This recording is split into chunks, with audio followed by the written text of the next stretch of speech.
the I'm a Fan of podcast, music, comedy, and more. Shri Raj, dude, welcome.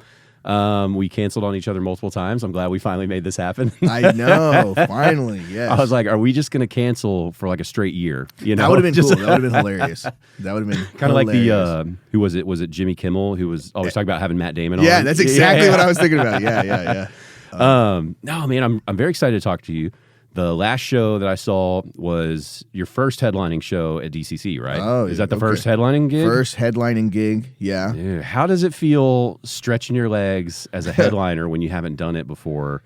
And like, you know, you have the material, but you just haven't filled up that time yet, right? Well, okay, so that would be my first time headlining at an actual comedy club. Okay. I had done a couple other shows here and there. I did like this one time, this random show in Oklahoma. They were like, hey, can you do 45 minutes? And I was like, yeah, okay. I'll figure it out. Yeah, I'll figure it out. Yeah, exactly. Yeah. And then the prep time to like all the shows that I was doing before the special, like I was asking people, I was like, can I close out the show? I like closed out Rose City, which was cool. Shout out Rose City. Yeah. That was pretty cool.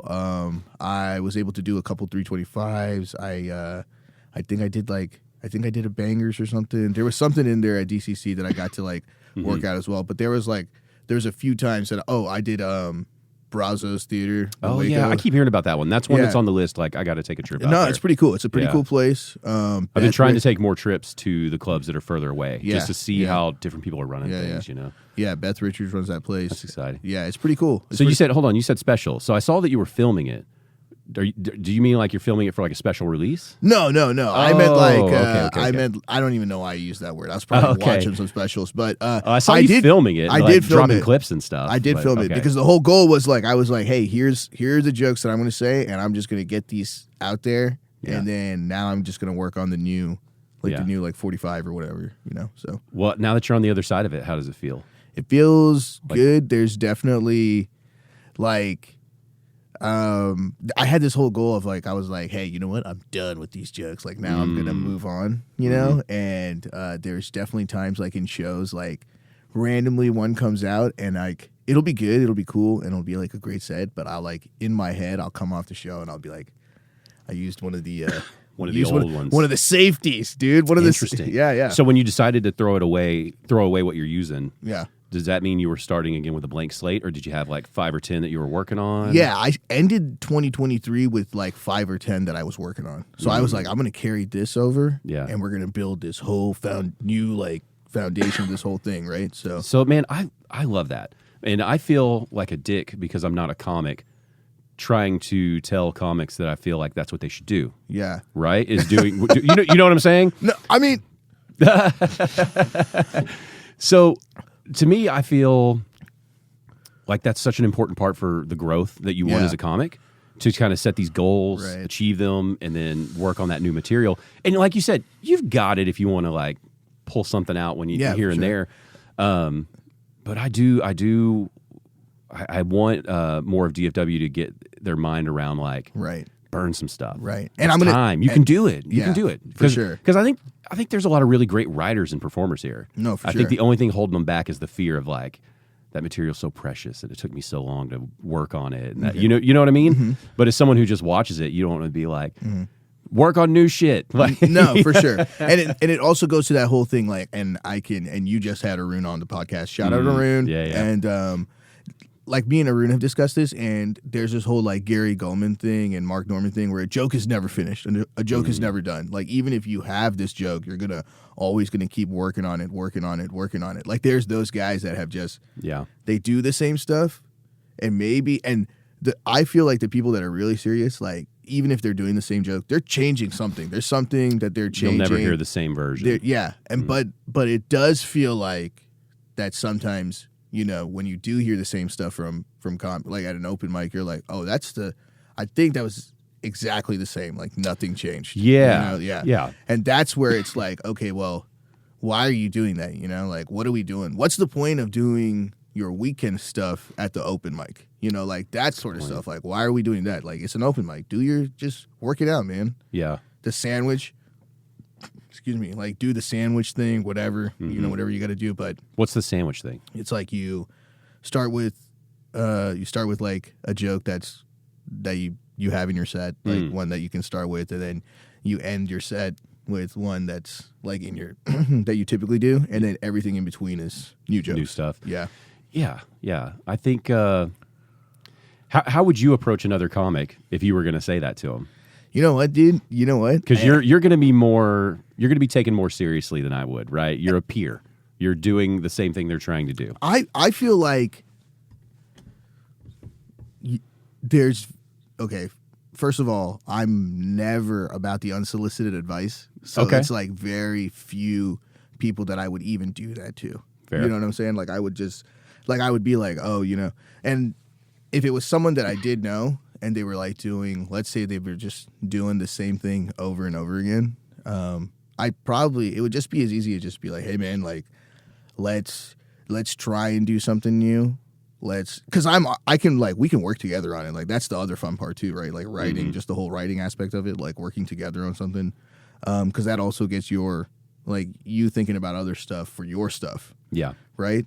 So I think that's like the key is just like kind of bringing it home together. But it's your approach, right? Yeah. You can't just be like, hey man, you've been if you're really the same fucking shit. No, if you're really cool with that person, if you're really cool, and you can be like, hey man, what the fuck was that? That was like 7 weeks in a row. 7 weeks in a row, not one thing changed, right? Yeah.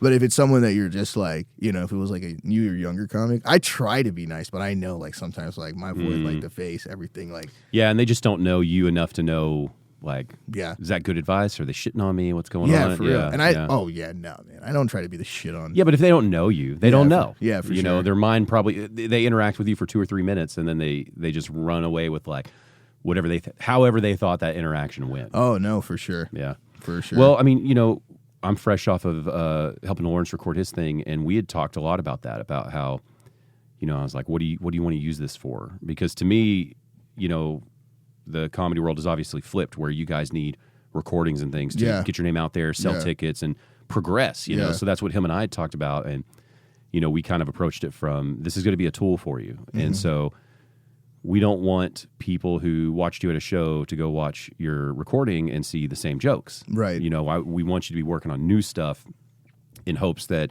I'd love it if in 2 years Lawrence was ready to record something else, even if it wasn't with me. But to get him on that path of like constantly writing, and it's hard, and it's easy to say when you don't do it, right? Yeah, and knowing Lawrence, he's already doing that. He told me before we recorded he had like 20 that he was already working on. Yeah, I just worked with him. Okay, good. We just worked with each other, right? So he's now like doing the newer stuff, which is cool. Yeah. And it's heading to. So. But I want to, I would love to be able to motivate others to kind of get on that. You know what I mean? There's a group of people here that are capable of doing that. Dude, they're capable of doing it. Yeah, but, and I can't have those conversations with them. Yeah, I mean, but we're a little bit older. A little bit older now.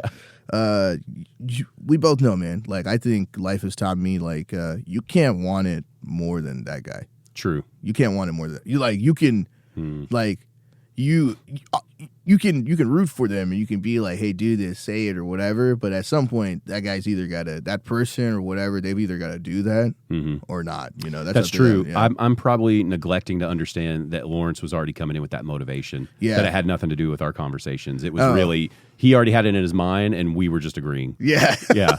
Like, no. But I like how you're like this. You're like, he's your Rocky and you're. If he becomes anything, it's because of me. No. No. You're a bum. Yeah. Like that. Yeah, I love that. Oh, I can't wait to be like drunk in a bar someday and he's famous. And I'm like, he was nothing. Yeah. He was nothing before me. Yeah. And he's like, he wants you to produce the next one. And you're like, you changed.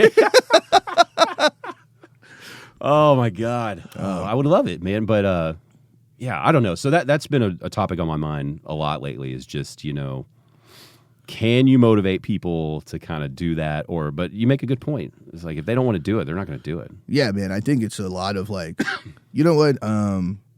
This game is like, dude, like, it's a very selfish kind of game. Like, you're always kind of like, you are looking out for yourself. You're rooting for other people. Like, you want your crew, your clique to like do good and do cool, like do all these badass things, whatever. You want to be doing all this badass stuff.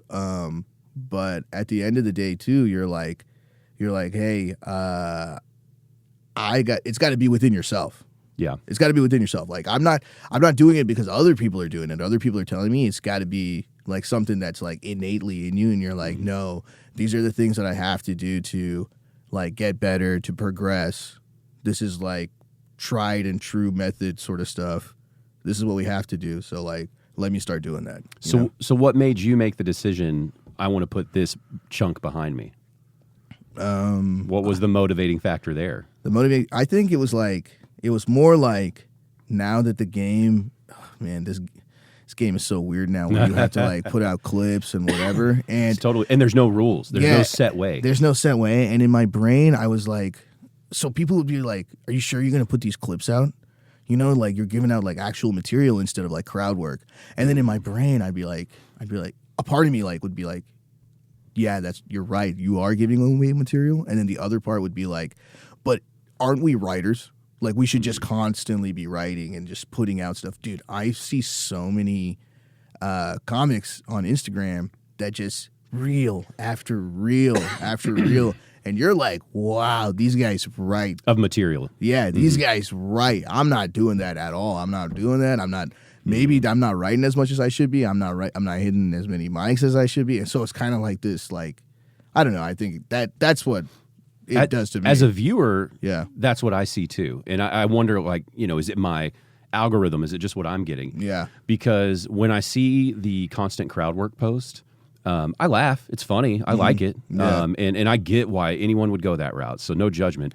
But what I do notice that I see people who are not avid comedy fans, if you look through the comments, you'll see a lot of people misinterpreting what these clips are. Yeah.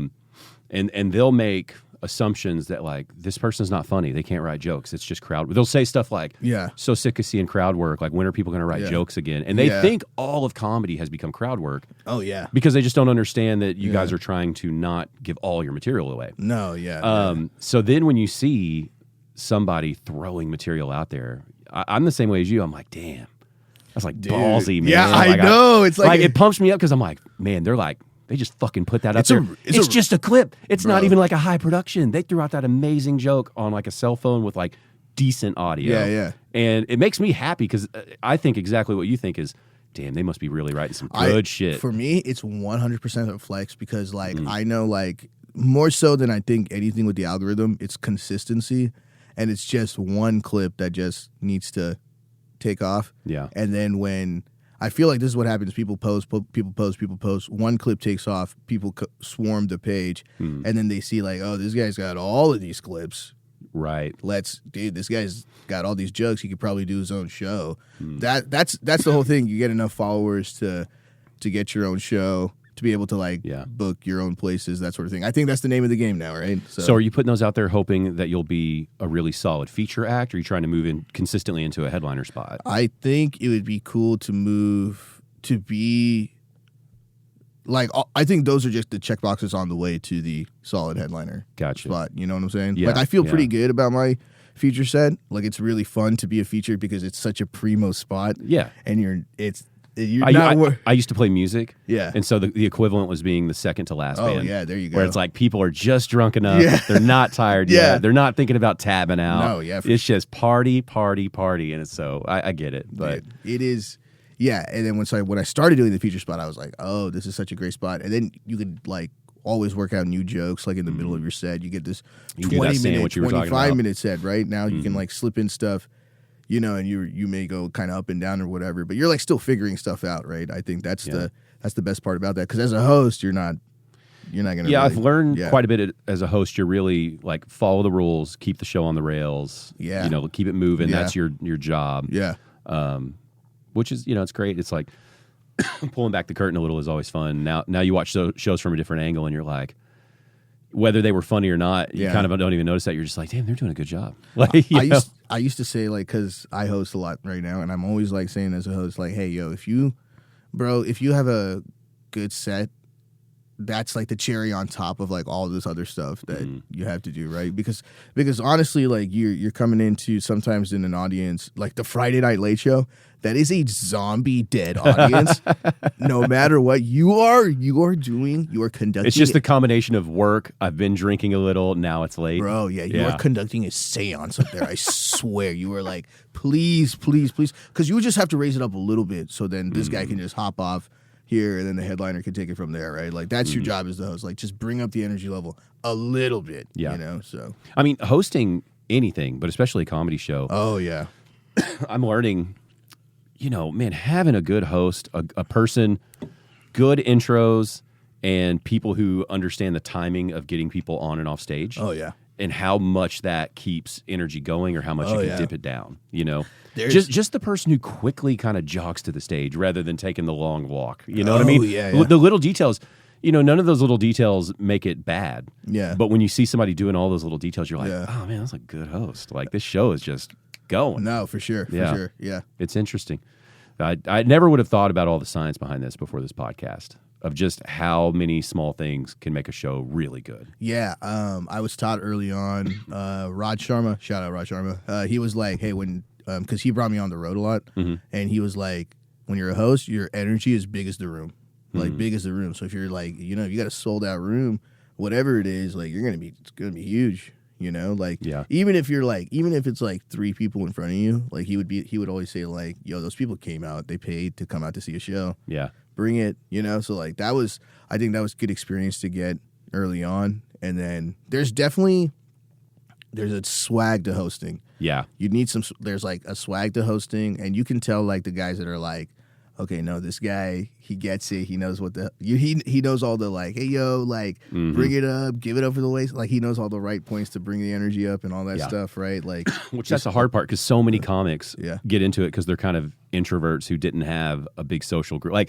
they might struggle with the idea of, I'm now the person who you have to instantly like, and I got to get you on board with all this right now. No, for sure. It's like people who are like, I've never been a salesman. It's like, well, you're a salesman now. Yeah. I need you to do really well at it, by the way. Oh, yeah. Yeah. Yeah. I loved watching Tyler Elliott host, because he's the opposite of the Raj Sharma advice. he's so good. We get paired together a lot for Hyenas, and just watching him just murder these feature sets, and you're like, and then he goes up there and he shuffles up there, and the first thing he's like, yeah, I like comedy. Just give me a second. Give me a second. Yeah, and it destroys, and you're like, wow, dude, yeah, you know. I mean, he's a great example of just how it's different for everyone. Like, find your lane, you know. You feel like you found yours? No, I have no idea. I kind of feel like I was trying to think how to describe what you do, and I haven't pegged it yet. I am like, I don't want to say anything because I haven't really. Oh no, I think my boys talk about it too, because we're like, what is this? What are you trying to be? Like, what is this going on? And I'm like, well, dude, you know what? It's like, I used to say like, if King of Queens meets kind of like a more family, like Everybody Loves Raymond, but like the guy was still, you know, experimenting with drugs every once in a while, like that sort of thing. Yeah, you know, maybe doing psychedelics here and there. I don't know. So like that, that's a good, because there is like a little bit. It's like you're a married man, you got a kid. There's a little bit of that suburban vibe, but you got a wild card still. Yeah, I think there's just very much like this. Like, I always tell people, like, I started doing this thing like here and there at shows. Like, I would pop out with like, I was like, I know I got very much like frat boy, like Indian frat boy energy right now, right? Like, I get it. Like, it's kind of my vibe. Were you in a frat? Yeah, I was. Oh, okay. Yeah, I was. Well, you said that like, of course. No, I was gonna be like, I was gonna be like, yeah, I was the president of our frat. Like, I was like, so were you for real? Yeah. Oh, so you were all in. I was all in at one What point. school? UTSA. Yeah. Yeah. What when you were going to college, did you think like definitely joining a frat? How did that even get on your radar? So I grew up small town. Yeah. Neither parents knew a thing about college. It's like community college into a trade. It's like I didn't have a college experience like that. So I'm always curious how people found their way into it, you know? So I went to UTSA, and the guys that I was like, I kind of knew, like all of their dudes that they knew were in this fraternity called BKG, Beta Kappa Gamma, South Asian fraternity, and then it was pretty much like understood that those guys were going to pledge, right? And then I was this guy that kind of came through, and I was like this little South Indian guy that showed up to all these like North Indian dudes, right? And they were like, and then we hung out, so they were like, "Oh, you going to pledge?" And I was like, "Yeah, why not? You know, like we're partying anyway. Like we hang out with each other, we party, so might as well." How far into school is this? Sophomore year, I pledged. Oh, so you'd been there for a minute. No, I went to UTA. Freshman year. So I went to UTA freshman year. And then so you're on campus for like a couple days, couple weeks before that happens? Yeah, I was like, I lived on campus at UTA. Gotcha. At UT Arlington, and I was a CAP student. You know what a CAP student is? So you were supposed to, so like you applied to UT, right, University of Texas, and then you basically didn't get in, but you got to go to one of the UT system schools. And if you maintained like a 3.5 or something, you got to go to, you got to automatically get into UT, bro. I mean, I partied my freshman year, dude, you know what I'm saying? Like we just did the stupidest things, and I was like always, and the craziest thing is I was always at UT anyway. Like I was in Austin partying it up anyway, so like it was just, and then so sophomore year, I went to UTSA, and then I pledged, and it was just kind of like the same vibe, bro. It was just one of those things. Like for me, graduating college was like, I always tell people like at one point like I just crossed over the stage and I was like, oh, I got a biology degree. Sweet. Okay, what the hell? Awesome. We made it. Yeah, I was like, okay. We'd like throw up immediately because we were partying the entire time. Yeah. So oh my God. Well, it sounds like college was awesome for you. Yeah, it was pretty cool. I had a great time. Like I definitely enjoyed it. So I don't think I could even if I'd gone to college, I don't know that I would have let myself have that experience. I had kind of like, we partied too much in high school. Oh, okay. You know what I mean? Yeah. So by the time I started trying to like get a trade, get something under my belt, it was like, fuck, man, you fucked around. You need to buckle down, dude. You don't want to work at like these shit jobs your whole life, you know? So I think even if I had gone to a bigger university, you know, I would have been like, no, man, you don't have time for that shit. I would have been envious that like you partied and still got your degree. I was in high school. For me, I was like, it was like I was starting to do some like, you know, like I was like always doing like, you know, like stupid shit with my friends, like whatever, just growing up, whatever, right? But in high school, like I wasn't known, like we weren't ever known as like the kids that were doing all this crazy stuff. Like when 13 Reasons Why came out, did you ever watch that shit? Yeah. 13. Me and my wife, like I remember looking at my wife because she went to the same high school as me, right?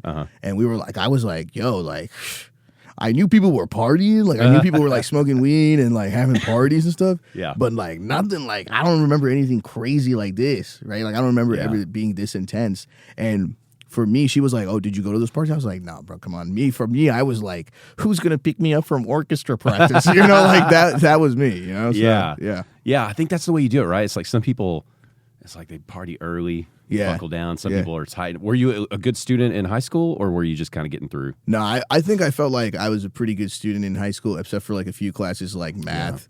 I was never good at math. You had to be pretty good. I mean, you have a biology degree. Yeah, dude. You had to do all right. What, like like biochem and all that? Bro, I have no idea how I passed those classes, dude. I have no idea. To this day. Like, you just need to get really high and see if you remember it all. No, dude, I went to an after college, like a after school, like college class tuition thing, tutorial thing that the professor was running for biochem lab. And it was just me. I was like the only kid in there, and I was like, and he was like, okay, so this is what you do, this is what you do, this is what you do. And then he was like, what do you do right here? And I was like, I don't know. And he was like, PEMDAS. And I was like, yeah, PEMDAS. Yeah, bro. Yeah, PEMDAS, totally. PEMDAS, love that. And then he was like, he looked at me, he was like, divide. And I was like, oh man, okay, yeah, totally. And I knew right then, I was like, I've lost all faith in this guy. He's like, this guy doesn't, he's going to know, like my test, he's going to be like, what the hell? So yeah. It was a miracle I even passed, bro. Really? That organic chemistry, dude. Well, that's hard for everybody, though. I have no idea how I did any of that chemistry. You got something going on then, man. There's no way you could just get lucky in those classes. It's called, here's probably the thing is that I'm avoiding the subject of cheating. Well. There's probably a lot of that was like, it was like. I mean, how. You can cheat a little. You can cheat a little, but you can't you can't get the full degree off cheating alone. No, so You can't. No, you can't. No, you It's can't. impossible. No, I would say that there were times where I could really buckle down and then be like, hey, I gotta like really get this shit. I could get enough. I could understand enough to I think we're like a C. Right, because I didn't graduate with any. I wasn't graduating like 4.0 summa cum laude or anything. You know, I just graduated. Right. Yeah, but also you were fratting it up, man. Yeah, for sure. It's like, do you ever wonder like what would it have been like, or are you just like, nah, I'm perfectly happy with how that experience went? No, it was pretty. I think about it and I'm like, yeah, I probably would have made like better grades or whatever, you know, that sort of thing. But like the dudes that I know are like, they're my boys. Like we all had baby girls. Like all my fraternity brothers had baby girls. Me, I have a baby girl. So crazy. Weird. Yeah. We all like, you know, we were the best like men and like we were the best. What is it called? The groomsmen. Groomsmen and best men for each other's weddings. We did like the speeches and everything. You know what I'm saying? Like we've been there. Like you know, for like all that stuff. So that was like that's what was cool. The brotherhood. Yeah, the brotherhood. Yeah. It's not a destination. It's not about the destination. It's a journey. It's about the journey. Yeah. Yeah, I do wonder if I would have joined a frat or if I would have just been like, fuck that, because I'm social to a point, and then I get really tired of people. Yeah. You know what I mean? No, yeah, for sure. Yeah, and there were people like that in the fraternity, you know? Yeah. You know, there were like dudes that were just like, nah, I just want to play my video games in my room. Like I could disappear for like 9 days and you guys wouldn't care, right? Nah, that would just be okay, I could do that then. Yeah. And like I said, I'd probably be the wild card. Like it'd be like, yeah, he jumped off the roof again, man. Oh, you know, man. that kind of guy. Dude, that would be cool though. Yeah. I mean, that's like that guy that jumps off the roof is major swag. Like major credit. So I might have found a groove then, maybe. Yeah. I don't know. Yeah. I don't know. No, I think about that stuff now. It's like, you know, we have little kids. It's like my kid's so far from college, but I think a lot about which route you want. I mean, he's going to choose what he chooses. Yeah. But, you know, every parent's got their advice on what they think you should do, you know, after high school or something. Oh, yeah. And it's like, I'm already stressing about that, thinking, damn, we're making like little humans, like people. And it's like, I just want them to be happy. Oh, yeah. And I don't want them to be a piece of shit to other people. Dude. You know? I feel like I'm so stressed about the financial stuff of it. Oh, hell you know, because yeah. you're like, I'm like, you don't need to. I'm like, dude, can you sing? You know, can you sing? Can you play the piano? Let's do something like that. Let's get you like a skill based job, because you're not AI is not gonna take that away from you. You know what I'm saying? No, like that's the other thing too. You're like, and then college is expensive, and so now I'm reading these articles where they're like, instead of sending your kids to college, buy them a house. And I'm like, we talked about that. I don't know if we'll be able to afford one when that time comes, but we talked about how, you know, just doing that. Maybe it's not a house. Maybe it's like a 1-bedroom condo. yeah, like a duplex or something like that. Yeah. And it's like, man, that would probably be such a better move. And it's like, get that under your belt for a few years and then go figure out what you want to do. No, for sure. Yeah. For sure. Because, I mean, like, can you think of a generation that nailed it, where they're like, you go this route and shit's going to work out perfectly? It seems like everybody kind of got screwed over a little. The greatest generation. Those guys had it pretty good, I think. Didn't they have to go to war and stuff, though? Yeah, I mean, but the guys. Okay, wait, look. But the ones who made it. But the guys that came back, man. That was, come on, dude. Okay. If you go to war, though, I think you earned your easier life, right? Oh, no, for sure. Right? For sure.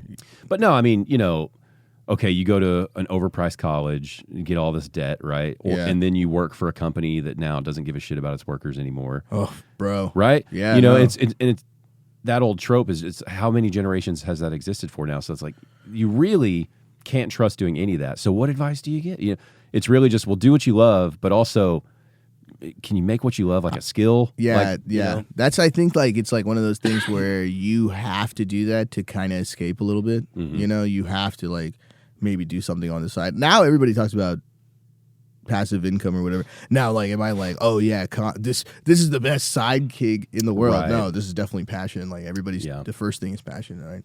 And I don't even think the second thing is money. I think it's like, it's for, I think, many other people, like, you know, there's all this other stuff that gets to it too. Yeah. I think money comes like very, you know, bottom of the list kind of thing. And and then on top of that, you're not like, it's not like it's lucrative at the beginning, right? No, none of it is. That's the grind is so hard to get whatever your hobby is going. Yeah. You know?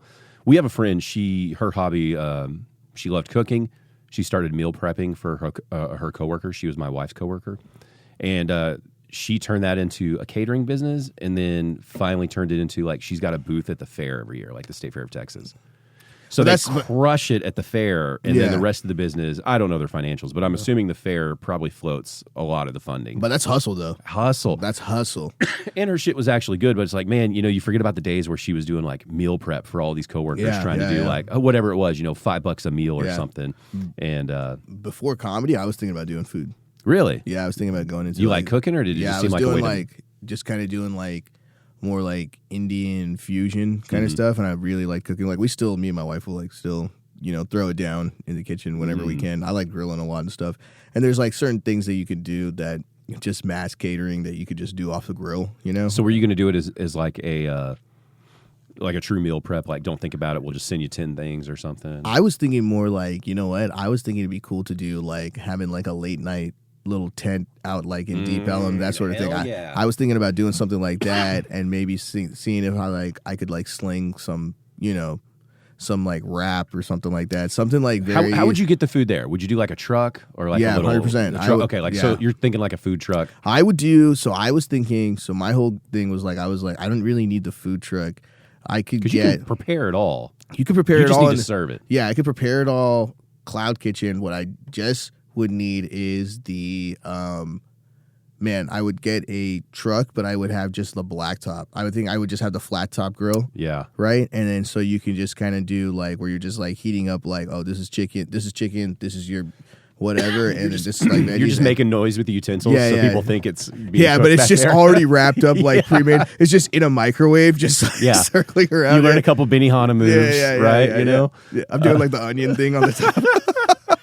Meanwhile, the food's just ready. You're just you're making people wait for 3 minutes just to give an illusion. It's just like under a heat lamp. Yeah. I don't have any time or money to do it, but I would love to start a food truck of some kind with literally like I want 1 or 2 items that we just do really well. Oh man! And you either love it or you don't, and that's fine, dude. If you are drunk food, I just want to go up and hit the late night drunk crowd. 100%. If you are one of these guys that does like barbecue and you combine it with something like now. In Houston, popular brisket and rice. Have you seen that? Oh, that makes sense. Yeah. Dude, so good. So the combo of like, you know, the fried rice and then like an actual really good, well cooked, well like smoked barbecue like brisket. Yeah, dude, it is pretty sick. Like that, like even just like those guys that are posted up where they have just like, you know, brisket, sausage, chicken, like the 3 things that they sell out. They've only got like 2 things left. That's good, man. That's cool. I would love to do that. I thought about doing a truck. I mean, you know, it's like when you think about buying like a $3 million home, right? Oh. You're like, I would get this one, but the bathroom is shit, you know? And it's like, I have no money. But, I know, man. That's why I buy these lottery tickets. Exactly, yeah. I wanted to do I was going to call it It's All Gravy, Baby. We just do gravy themed. Oh, okay. You know what I'm talking about? Yeah. Like fried gravy. So it's clearly like French fries. I love that. Though. Maybe like chicken tenders. But what I wanted to do, my little like, when you're really hammered. Yeah. And like the people who only get to go out, you know, once every couple months and they're doing it up big, you know. I wanted to take like either a chicken fried chicken or a chicken fried steak, whichever one I could make work. Wrap it up like a waffle ice cream cone into that shape.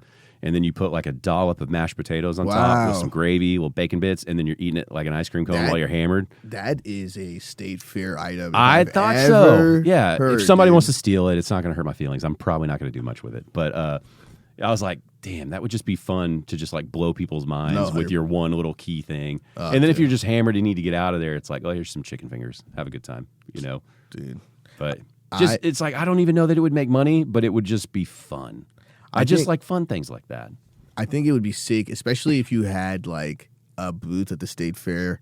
I mean, that would be incredible. Because I've seen those like, what is it, like on the Food Network channel where they the carnival stuff. Yeah. I remember there's like in Minnesota, there's like this cookie booth that all their open is during the Minnesota State Fair. They make their money for the year from the state fair. Could you imagine working, you know, what is that, 2 months? Yeah. 2 months a year? 2 months a year, and then you're done skis. I will say, we bump into our friend, you know, if we go to the fair, we try to say hi, and it's like, they look fucking tired. Oh, yeah. They look like they are working. But, man, I could work my ass off for 2 months. Oh, yeah. If I knew it was covering everything. Oh, yeah. I think about those, what is it, those guys that go work on those, you know, the oil rigs. Yeah. And you're like the North Sea guys, you know, and then they're like, God. yeah, dude. Yeah, and there's a lot less death involved with gravy. You know? Oh yeah, for sure. That's the only downside. It's a different sort of like. It's a different death. It's Yeah, a different sort of. it's a very you're like, drawn out death. Oh yeah, but for sure. And then the occasional, like, oh no, he's choking on the. Yeah. Yeah. You know, you just go out there like a boss, do the Heimlich, save a life. Now your business gets a little pop.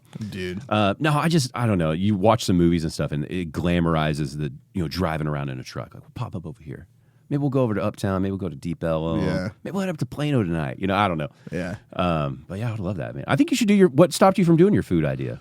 Because you could do like a comedy set. No, and then I do started the food. because we started to really kind of get serious about it, and then like taking the I forgot like this food manager's license because you need that, right. And then like getting all these sort of like it's like you're investing so much in that like the payoff doesn't happen until very much later, right?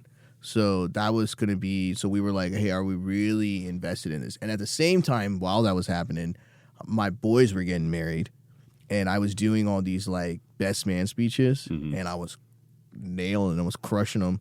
And my little brother got married, and I had this speech. It's on Facebook. I posted it, whatever.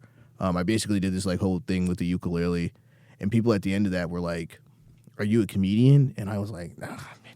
I mean, like, I don't know." Like, I was like, "Nah, I'm not." And then my wife, like my fiance at the time, she was like, "We're gonna figure this out. Like, we're gonna have to like figure out how like we got to try this at least because this is like." This is like the third or fourth time that I've heard that someone say that to you, and we're just like, we just kind of flounder with that answer. So that's your comedy origin story, huh? Yeah, 100%. Doing speeches at weddings. Yeah, it was just like that's fascinating. Yeah, so that's another reason that was like, okay, I don't think I'd be here doing this stuff without that experience. Yeah, so, if you didn't have your boys, man. Yeah, exactly. So I didn't do that keg stand that day, dude. When you were writing those speeches, were you thinking like? What made you think to go like, oh, we got to make this funny? Of course.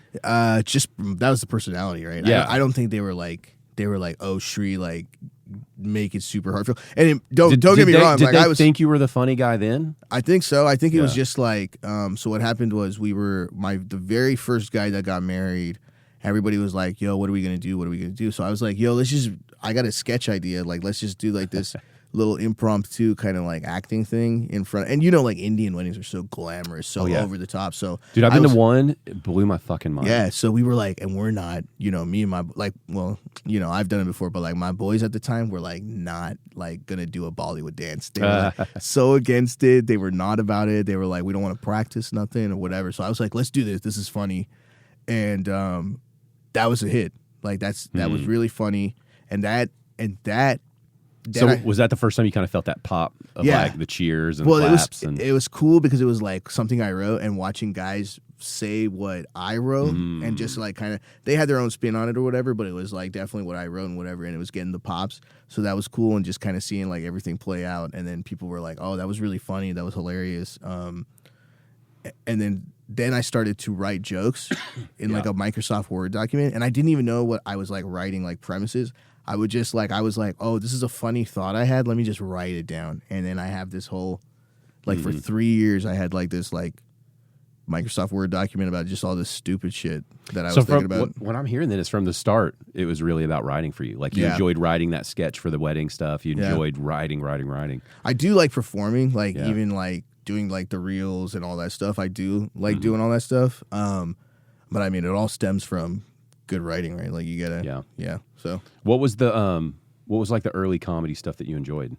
Bro, I was the kid in the back of the bus on orchestra field trips listening to Chris Rock's. Yeah. Like, man, I probably downloaded like Kazad, like Bring On the Pain, and what was the other one? I always forget the other one.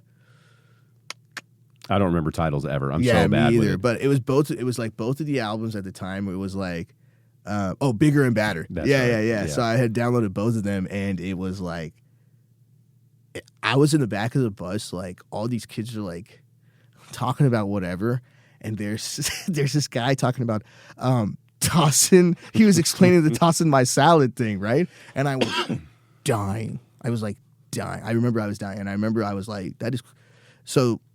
It was like early on, like that's pretty cool. Yeah. How did you hear about Chris Rock? Do you remember? Who would have put that on your radar? Who would have put that on my radar? Yeah. I was a kid like before school started, like when we would just wait and watch stuff, or in the summer. I was watching Comedy Central's Premium Blend. I would watch like all the weirdo sci-fi movies. I was watching like Porky's Revenge, you know, like so I was like, it was just kind of like in that world of Comedy Central and all this stuff. You would see these clips, you would hear these things, because. And I remember he was in Comedy Central. Used to always play Dogma. Yeah, they used to play Dogma all the time, right? And Chris Rock was in Dogma, and then I was also super into SNL. Of course, I was super into SNL. So I was like, so for me, like the other thing that I'm really interested in is the history. Like I'm a big like Hollywood history guy, 1950s like comedy history guy, like all that stuff. Like that's like my little like something like I don't think people really know about. Like that's like the whole like I'll read like Wikipedia stuff at night. Yeah, watch the documentaries. Well, what have you found out about reading all that stuff? Because stand up, maybe not just stand up, but just comedy history in general. You know, it's like you'll hear some of these big names talk about it right now. You know, you'll hear like people with their podcasts like Rogan and stuff who will talk about the history, and that's, to me, it's like, wow, that's kind of the first time we've really talked on a big scale about how all this started. Oh yeah, and it never really dawned on me how it's such an American thing. Oh yeah, that you know, you don't think about the pioneers of all that, and they were going back to, you know, like, well, would court jesters be like your first kind of stand up? Like, is that what that is? You know, but what have you uncovered about the history that just kind of blew your mind that you enjoyed? I'm just a big fan of like learning the history of the guys that were big that maybe they don't know. Like, dude, I got a great, no one's going to be like, oh, Shree, do your Sammy Davis Jr. impression, you know, like stuff like that, right? Yeah. But, it's just like reading about those guys, like, and how, like, like back then, everybody's going through adversity, man. Everybody has a chip on their block. It's not easy to, like, in this world of, like, 1920s, 1930s Hollywood, it's not easy to get in there. It's, like, all controlled by the mob, the mafia. Everybody's, like, you've got like the sexual predator directors and everything. Yeah. They're controlling the relationships and stuff. Everybody's fucked up on some kind of substance, and it's not in a fun way. Yeah, there's also, and then the so from vaudeville we get the silent film pictures, right? From silent film we get like the comedy duos, like the Abbott Costellos and all that stuff. And then you get the biggest thing I think is the Jerry and Dean, Jerry Lewis and Dean Martin, and that's like this big bang of like, oh, this is a change. This is a change in like how people are seeing, like coming out to watch like live comedic shows. And then like, I mean, at that time you have like what, Bob Hope, you know, we get like, and he's like, I think Conan refers to him as like one of the greatest comedy guys ever, right? Like he's, and I'm still learning quite a bit, but I was talking to Michael Pasvar about that the other day, about the idea of how much it's changed that, like you talking about recording these things, it's like you need to record it for your career. Yeah. And thinking about someone like Chris Rock and how much effort went into making one of those specials. Just the most incredible thing you'd heard, right? Right. And we were just kind of discussing, you know, is anybody, even though we're putting out all this material, is anybody able to commit to that level of just blowing your mind? Oh, dude. You know, it's hard because there's really, really talented big names right now. But I don't know if it's the oversaturation of we're so used to seeing live recordings now. Yeah. Or were they that incredible? You know? Because, I mean, how, you know, talking about somebody like Bob Hope, for instance, you know, they... there's people who've done it before them, but they're kind of on their own still figuring this thing out of like how it's all going to work. Oh yeah, I think, yeah. We have all these examples of what you couldn't do. Oh no, for sure. And it's like that world of like vaudeville, like all the silent films are just taking old vaudeville jokes. All the duos, the comedy duos are just taking the stuff from silent films and like putting sound to them, and you know, and it's just kind of like it's the same tropes over and over again. Bob Hope comes up with like he's the pretend fake tough guy. You know, that's like the first time you see that on film where like some guy's like I'll fight you, and then Bob's like, like you get that guy that's like, you know, like, And then people take it from there. Like it's all like, you know, and then people like build on stuff like that. Yeah. Right. So how do you even start your searches when you're looking at this? Man, you know what? I was probably super into. I have a lot of books on the mob and the mafia, and so when you're into like that era, you automatically cross over into the Rat Pack and Frank Sinatra and you know Sammy Davis, Dean Martin, and then from there, like if you look up Dean Martin, like who did he start with? Jerry Lewis, right? And then you go into the, I mean, just like everybody that's like associated in that area, like that time of like with comedy and stuff, and then you're like telling your wife stuff that she doesn't care about at all. You're like, you remember that time Frank was at the Copacabana? And she's like, shut the fuck up. She's like, no, dude. I don't. Yeah, I never asked you about it. Yeah. Do you ever think about like maybe we should let the mob run a few things again? Now that I know you know. Like, sure, maybe just movies have glamorized it. Yeah, just like, no, for sure. Just like we're just hanging out, and then like the next week we're like, hey, where's Jimmy? And they're like, Jimmy's gone. But I feel like they had enough rules where it's like, hey, you mind your business. You stay out of the mob. They don't mess with you. And then if you're in the mob and you mind your business and you don't mess with people, you're probably going to be okay. It sounds like they really only messed with people who fucked them over all the time. No, for sure. I mean, and it's like, that's not a horrible code to live by, right? Yeah. You know? I mean... Well, what about that scene? Remember in Goodfellas when I love Goodfellas. When Jimmy whacked everybody though? What about that? And they weren't like all like you're gonna have a loose cannon every now and then, dude. A couple loose cannons. That the voiceover in that scene when he's like sitting there smoking that cigarette and who am I thinking about? The narrator. De Niro? No, the what? The narrator for Goodfellas, the guy that well, wait, I get... Yeah, Ray Liotta. Ray Ray Liotta, Liotta, and he's like, I knew right then and there that Jimmy wasn't going to split the money with anybody. I was like, oh, man, dude. Well, that's what ruins every good mob, right, is too much greed. Oh, yeah. You got to have the right amount of greed, yeah. Right? And that's always the stereotype is like the old guys who lived a long time in the mob. They knew how to be just greedy enough. Bro, Wikipedia, I think they call it the... the Pupa de Papa or whatever, like the boss of all bosses, right? And there's certain figures in Italian history, bro. They have like just chapters like on this Wikipedia. These guys that are like and it's like real Michael Corleone shit. Like I'm talking about the De Niro story where he comes from the village, he rises up to be this like noble figure, you know, in the United States. He gets up to where he doesn't have to do any of that shit. Yeah. He just tells people, you're not doing that, you can't do this. I mean, it is super glamorized, and it is glamorized. As dudes, it's always cool. I mean, I grew up, I was like telling my mom, I was like, I'm a gangster. Like you don't know, you don't understand, Mom.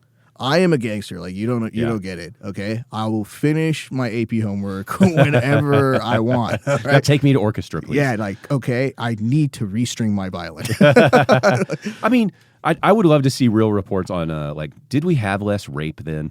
You know, like, did they keep neighborhoods nicer? Man, you know what I mean? Like, because it's like, you know, it's like the cartel and resorts. It's like they don't want the resorts getting trashed because they're funneling all that money. So I do wonder, like, you know, where mob traffic was heavy, were they keeping places safer, or was that the glamorized part and they're really just everybody's losing except for the mob? You know? Man, dude. Like, did the government just get upset? It's like, oh, they're kind of winning here and we need to shut this down because they're making so much money.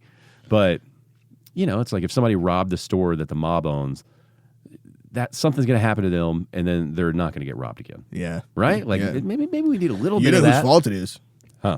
Rudy Giuliani. Oh, really? Oh, he was the guy that went after the mob, That's dude. Right. He was the one that went after who's that guy? The Teflon Don. The Gambinos. You know what I'm talking about? Yeah. No, I don't know who you're talking about. The Robert Gambino, what's his name? Damn, I forgot. I don't know. Yeah, that guy. Look at his fall from grace, by the way, Giuliani. Oh, yeah, dude. He was the man. Bro. And then they were sending, now that you're watching clips of him when he was doing speeches for Donald Trump where like his hair dye's running down his face. Oh, yeah, and people dude. were making fun of him. Oh, my God. The guy was, I remember 9/11, bro, and I was like, he's going to probably be the president one day. He's going to be the president. He's our hero right now. Like, he's this mayor of New York City. He's this hero. And then he's bringing everybody together. He's bringing, this this old white man, I get him. You know, like he seemed like a figure. You're like, Yeah. when you thought as a Texan down here, when you think of like a New Yorker, you're like, that's the guy. I don't even know where he's from, if he's from there originally. But and now he's a good example of, like, you were talking about the mob guy who ascends to where, like, nobody knows who he is anymore. But he's making all. That's all he had to do. He just had to, once he got past 9/11, not do anything else. Yeah. And he was a legend. No, for sure. Forever. Yeah. And instead, he got a little too greedy. Wanted to make another run at it, you know? Those type of guys, like, you know, like those beloved people, you'd be like, dude, if that guy could run for governor and win. You know what I'm saying? Like that sort of guy. He could have done that. He could have been governor of New York. He could have done whatever. You know, but what are you gonna do, man? You know, like I'm personally, I was thinking about it, I had this thought in my head. I was kind of writing it down too. I was just trying to work it out, right? I'm just tired of like voting for like the oldest dudes, like seeing the oldest guys in like the most powerful position. Pathetic. You know what I'm saying? It's the worst. You're like, yo, bro, if you're wearing a Depends diaper, get the fuck out of here. I don't, you know, like that's it. I don't want that guy. You know, like. Do you remember a couple of years ago there was a clip going around? I think it was an African leader who couldn't read like his budget right. He was like 1 million, 1,000, 100 million. Yeah. You know, and we're all like, oh my God, these countries, they can't even elect real leaders. Yeah. And then you watch Biden and you're like, God, it's like, how are we there? Dude, it's just these old guys in general, bro. Every all of them. Yeah, I'm not just picking on Biden. No, it's like across the board. No, 100%. Yeah. I see, and then I see this clip of the president in El Salvador. Have you seen that guy? Have you seen this guy? No, bro. You know what he's done, right? He's taken every criminal, every gang in El Salvador. They put them all in jail. Like every criminal in jail. Well, that's kind of like they did in the Philippines. Yeah, Duarte. Yeah. Duarte kind of went great, like a little too ham with it. You know what's crazy though is like I have some Filipino friends that still have strong ties to the Philippines. Like they go back often and they have family there. And I was telling them, I was like, look, tell me what I'm getting here. What is the propaganda? What's real? Like, is this dude really like going out to the ocean and throwing people in the ocean? And they're like, yeah, probably. Okay. And I'm like, well, how do you guys feel about that? And they're like, beaches are a lot cleaner, man. Town's a lot nicer, you know, and because at one point he had the like, if I thought you were a drug dealer, I could kill you. Yeah, and he's like, "Good job, man." Yeah. And like, I don't know how much proof you really needed. Yeah. So, you know, but they were all like, it was getting out of control. The people that I talked to, it's anecdotal, obviously, but the people that I talked to who have family in the Philippines, they were like, you know, we don't know about the tactics, but we like the results. That's exactly how it was with this guy. He was like El Salvador. You said? Yeah, bro. He was like, think about it. There's no more blood on our streets. There's no more blood on the streets. He was like, they chastise us. I think like the UN or maybe the US like wrote him letters like about human rights, and he was like, we're just prioritizing like the better, like good people's human rights. And I was like sitting there like, I was like, oh man, dude, I'm like, I try to be as non-political. We just, as we get older, we feel the conservative nature just swell up. I'm a father now, you know, like that's just how it is, dude. But like, you do, I mean, you know, oh God, yeah, it's the age-old question of like, is doing something bad for the good worth it? Oh yeah, dude. You know, it's like, yeah, they are a bunch of criminals. You know, we do want human rights, but at the same time, like, where's the line? I know. I'm so glad I don't have to worry about any of this stuff. My stuff is more like, I'm like, what kind of tag can I add to this fart joke? You know, if I'm gonna get this food permit. Yeah. You know, but that's the fear, right? Yeah. Like that's the fear with our current political nature. Not to get like too political or anything, but is, you know, you don't want to drift into that. Yeah. Right? Like each side goes a little too far. Yeah. And it's like the goal is like, let's stay back in the middle here. Yeah. Let's keep it all realistic. But yeah, depending on who you talk to, they're like, we're one step away from being El Salvador. And you're like, okay. Yeah. Okay. Let's pump the brakes. Well, so, I mean, you it's a toss-up. It's always going to be like that whole, like, it's the balance of this and that or whatever. And then, so, you know what? I think for some of us, like, you know, you're like, I don't know how to feel about guns anymore. I feel like I'm super kind of up in the air with guns now, you know, just because like 100% now, like, because I have this baby and I never would. My nephew, I have nephews and nieces now. I'm like, man, they're in school. Like anything could. I hate the fact that I had this thought in my head that anything could happen. Well, you know, here's where I realized my mindset had shifted is when we put our son into a new daycare. Yeah. His classroom is on the second floor of this daycare. Yeah. And one of my thoughts was like, well, that's good. If there's a shooting, they may not make it upstairs. Which is Whoa. and after I had the thought, I was like, "Fuck." It's a crazy thought. But it's a real thought. It's these a real days, thought now, yeah. You know, and I was just like, "Damn, we had that sucks." We had, and I mean, I'm not trying to make it heavy or whatever. Sure. I'm just being real. The Allen Outlet shooting. Yeah, they were victims from our neighborhood. Yeah, it's close to home. It's just way too close to home. Like the fact that there were victims from our neighborhood, like there was this whole thing. Like I was like, oh my God, like we could have anybody in our family, anybody could have been there. Mm-hmm. Anybody could have been there. You know what I'm saying? Yeah. That's what's wild. So that's why I'm not like, and I'm like now I am, and I tell you this, my boy had a sword in his car a long time ago, and I was like, can I take that? And he was like, yeah, so that's what I have beside my desk, man. I'm one of those old school medieval guys. I've always liked bats and like like a pocket knife or something. Oh, yeah. Right? Like dude. that's always been my move, just some cheap little pocket knife. Yeah, for sure. And because I've always thought like at home, like if you break into my house, right? It's like in the middle of the night or whatever, it's like I can get around my house with zero light. And I think I could fuck you up pretty bad with a baseball bat or something. Yeah. Like, I mean, baseball bat, kitchen knife, whatever. It's like, I think I could get to you before you got to me in my home. Right. But you also start looking at like your door locks and stuff, and you're like, man, that really doesn't keep anybody out, does it? You know, and you start thinking, like you said, when you have a kid, you start thinking about those things. Oh, no, for sure. And I've never felt the need to have a gun, ever. Oh, yeah. But now I catch myself listening to the conversation more about like responsible gun ownership. I find myself listening to these things, and I'm like, well, and it's like on one hand, I think like, okay, you got to find a way to get the gun violence under control. Right. We clearly have an issue here that's unique to us. Right. And so we got to sort that out. But then you start thinking about like, well, until they sort it out, maybe I should get me a gun.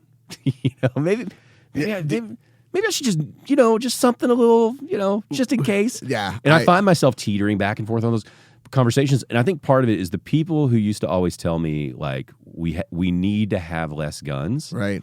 Now I catch myself going, like, what's your angle? And I used to never think that way. Yeah. I used to never think, like, why are you really obsessing over these guns? I feel like it's drifting away from my safety and well-being, that there's, like, a plan.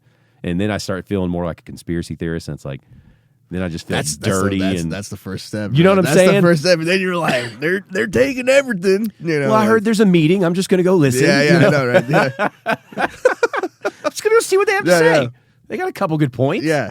They're serving dinner. They got brisket. Yeah. They're doing brisket and rice. I hear it's a good thing. Rice. It's like a meet and greet for the local militia. And no matter what, I think no matter what guy you are, at one point in your life you thought about like, I could be the hero. Oh yeah. Right? Like I picture that on the daily, dude. Right. Yeah. You're like, I could probably stop something. There's what is it? They were having, there was that trend where you're the one that's like, you're closing the elevator door to your family because you're gonna stop the bomb. You're gonna hold off the explosion. Go on without me. Yeah, that sort of stuff, right? Yeah, the sacrifice, the hero sacrifice. Yeah, for sure, dude. Yeah, tell my story. Yeah. So I don't know. I really thought to myself that like, man, as I'm getting older, I'm getting crazy and weird, and I need to be careful. Because I like the other thing I thought about was like, again, once you have a kid, you realize like, damn, I'm dependent on so many things for this kid's health and well-being, right? Yeah. Like just food and stuff, you know? And it's like, should I get a deep freeze and hunt once a year so I can always have food? You know I mean? I know, man. And like you think about that stuff and you're like, I don't think we're there yet. And then it's like the most minor, like what happened whenever the last time like the gas stations and stuff shut down? That's when you're like, I should have got a generator. I should have got a freezer. I think about that all the time. Right? I tell my wife, and my wife's like, "We don't need that, dude. We don't need that." And I'm like, you better not tell me. Like, let me get this in writing. That way, when we're like, it's like whatever random snow day in March, and all the electricity is shut down. Dude, I don't remember what we were doing, but there was a thing where we had to like, we were just trying to get somewhere quickly. I think like a normal day. Yeah. And it's like trying to round up my wife, my son. We had to do something with the dog. And I remember looking at my wife going like, you know what? I've just accepted. Like, if there is an apocalypse or some kind of thing, we're one of the families that go first. Oh, yeah. Dude. We're one of the families that go first. Oh, we will bro. not. And she just kind of laughed at me, and then she thought about it, and she's like, oh. maybe. I told my wife Mita that too. I love you, baby, but I'm just gonna be real. Like, we're gonna. I tell her, like, I haven't seen her ever like move quick, like run. Like, she's my baby's like, she's definitely the person that's not perturbed by anything. She's definitely like, oh, that plane, if they leave us, then we'll find another plane kind of thing. And I'm the guy that's like, no, my wife is coming. Just please don't shut the door on her. I swear. Like, that's me. But yeah, no, zombie apocalypse, we're gone. We're that family where she gets bitten and then they're like, Sheree, come on. I'm like, no. I love her. I gotta stay with her. Yeah, I gotta stay. Even in the afterlife, we'll be together. And then Take my daughter. Yeah, yeah. And then she like gnaws my face off. You know, like that's exactly what would happen. Yeah, I mean, because the amount of like, if I needed to get out of the house into a car and drive out of Dallas, oh yeah, I could do it, man. Oh yeah, I could get out fast, right? Before, like, the moment. It's like I hear a funny noise sometimes, and you're like, "Is this the bomb? Are they dropping? Is this Russia dropping a bomb? Do we need to go?" Yeah. And it's like, no, you just live near an airport, I think. No, for sure. And but then I watch my wife like trying to quickly get into the car because we're just trying to make an appointment or something. Yeah. And it's like there's the purse or whatever you're carrying. There's some sort of bag. There's like a drink, a Stanley cup or something going on. There's all these things. It's like there's a whole like pre-flight check before we just get moving. Yeah. And it's like, no.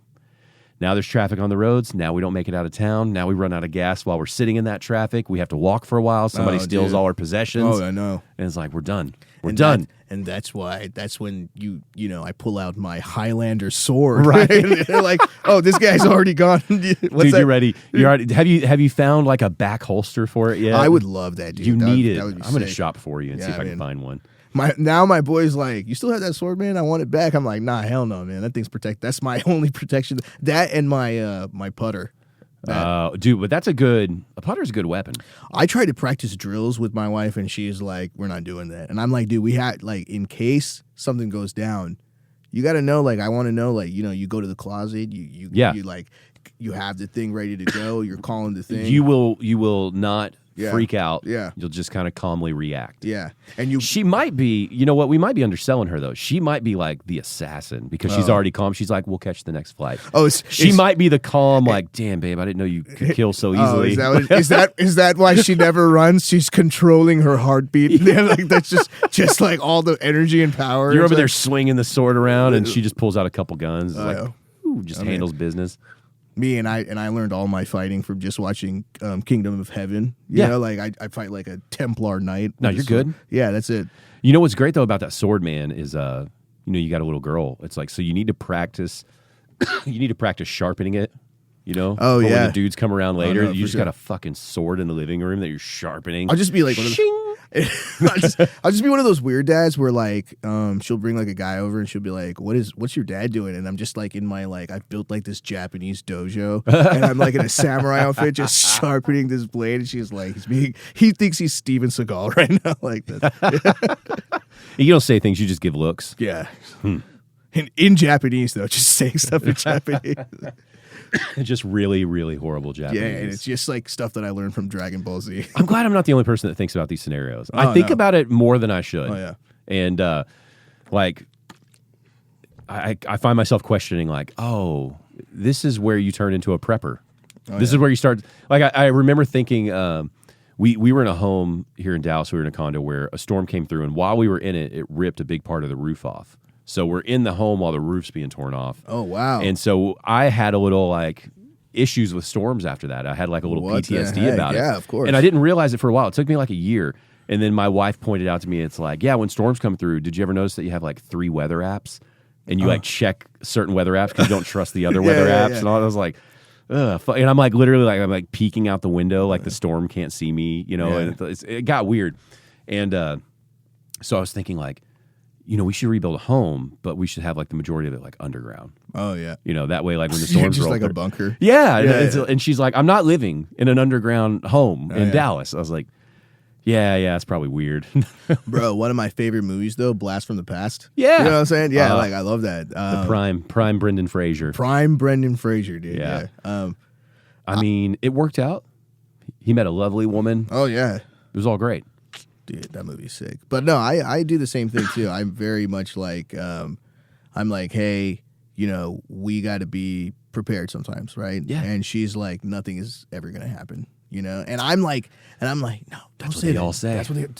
That's when they I get never us. thought anything like that would happen here. That's when that happens. Mm-hmm. That's when that happens. So if you're always thinking, if you're ready, you're like, so. See, I hate it though because my wife, she went out and got her concealed carry license, with some relatives.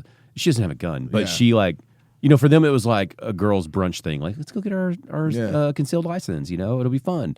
And I was telling her, I was like, yeah, you're more likely to kill me in our home by accident. The statistics say if you get that gun, I'm probably going to get shot, dude. And so we have friends who are in law enforcement, and they're like the calm, level-headed officers. The cops that think about things before they do stuff. So I was like, I need you to talk to them about guns, what you need, because I can trust them. I don't need you going on YouTube figuring out a gun you want or something.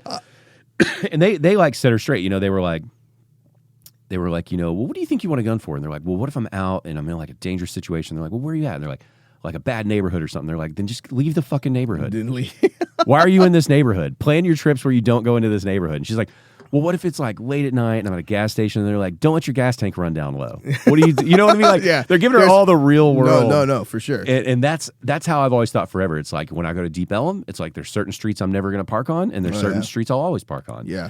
And then even though all of that logic rings true to me, I'm still like, maybe I should just get a big ass gun though, just in case. Oh, dude, just a just 12 gauge Mossberg, something that I can't handle. Oh yeah. That as soon as I pull the trigger, it flies back behind me. You got the dirty hairy gun. You got the Magnum, and you're like, as soon as I pull something out, the clip just falls out. Yeah. I'm like, there's still one in the chamber, I think. Yeah, for real. Just God, bro. And it's really the best scenario is always just leave. I do like going to the shooting range though. I think the shooting range is sick. Yeah, I've been to I went to one in Vegas. They had we did the old school World War II sniper, bro.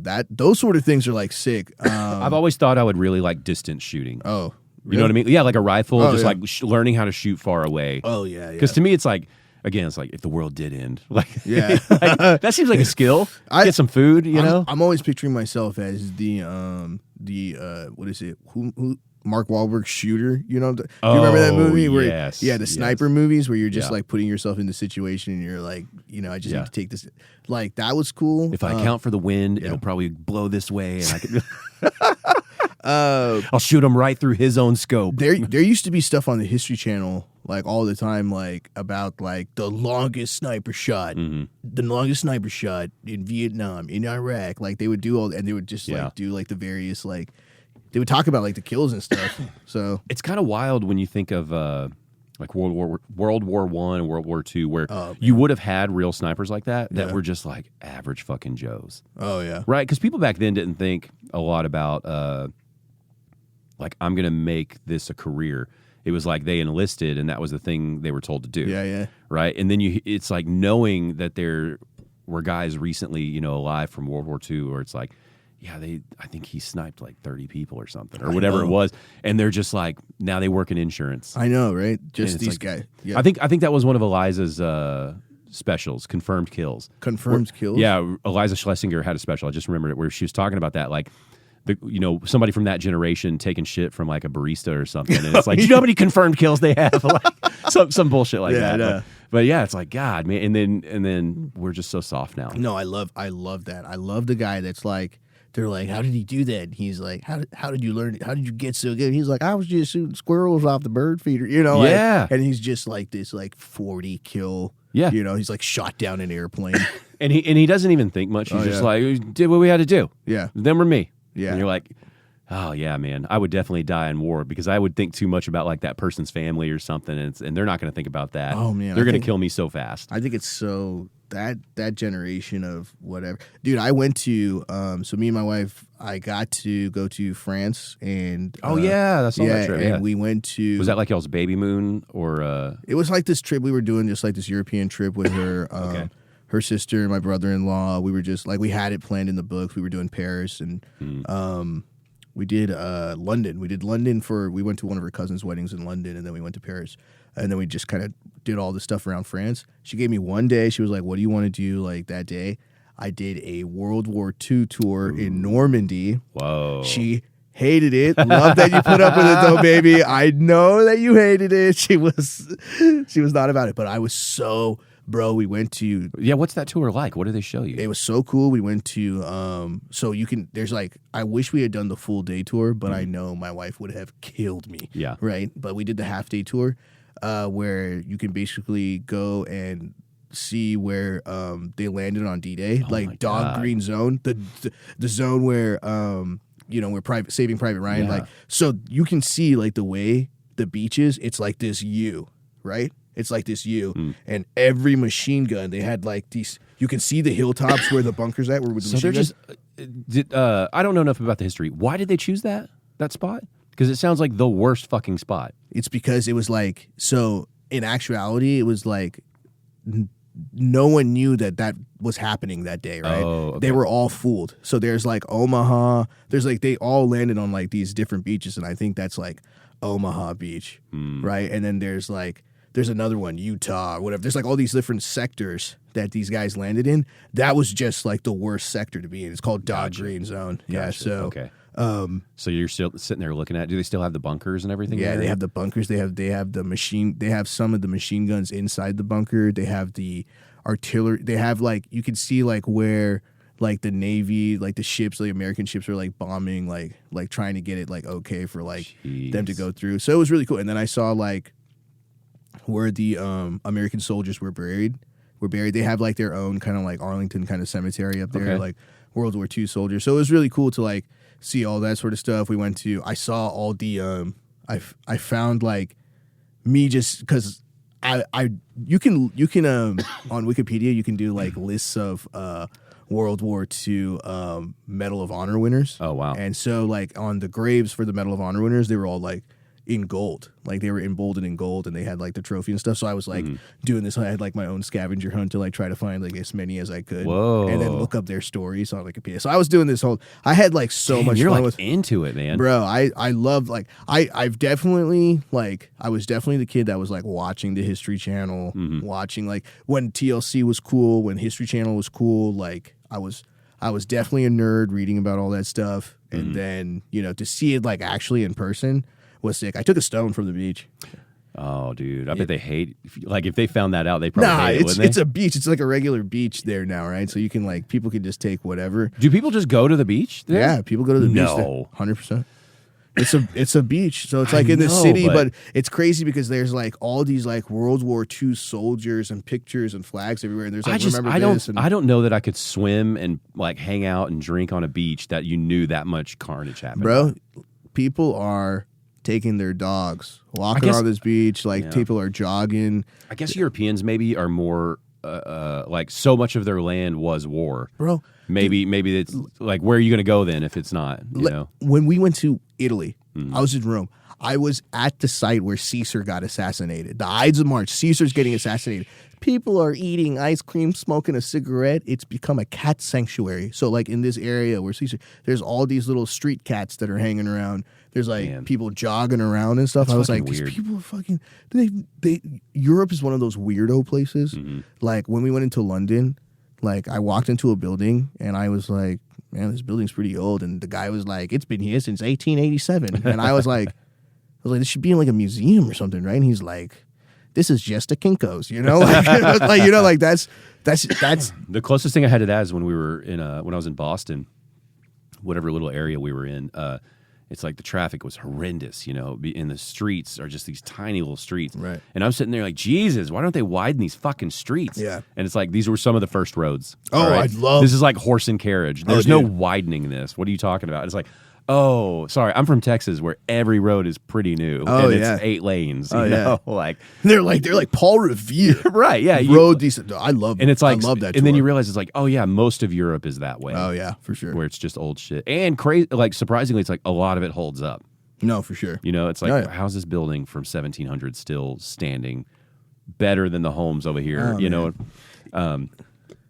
it's fast. Yeah, if you did make, like the Caesar thing is like, if you did make that a spot where it's like, we don't do anything here, it's like, that would just be all of the land.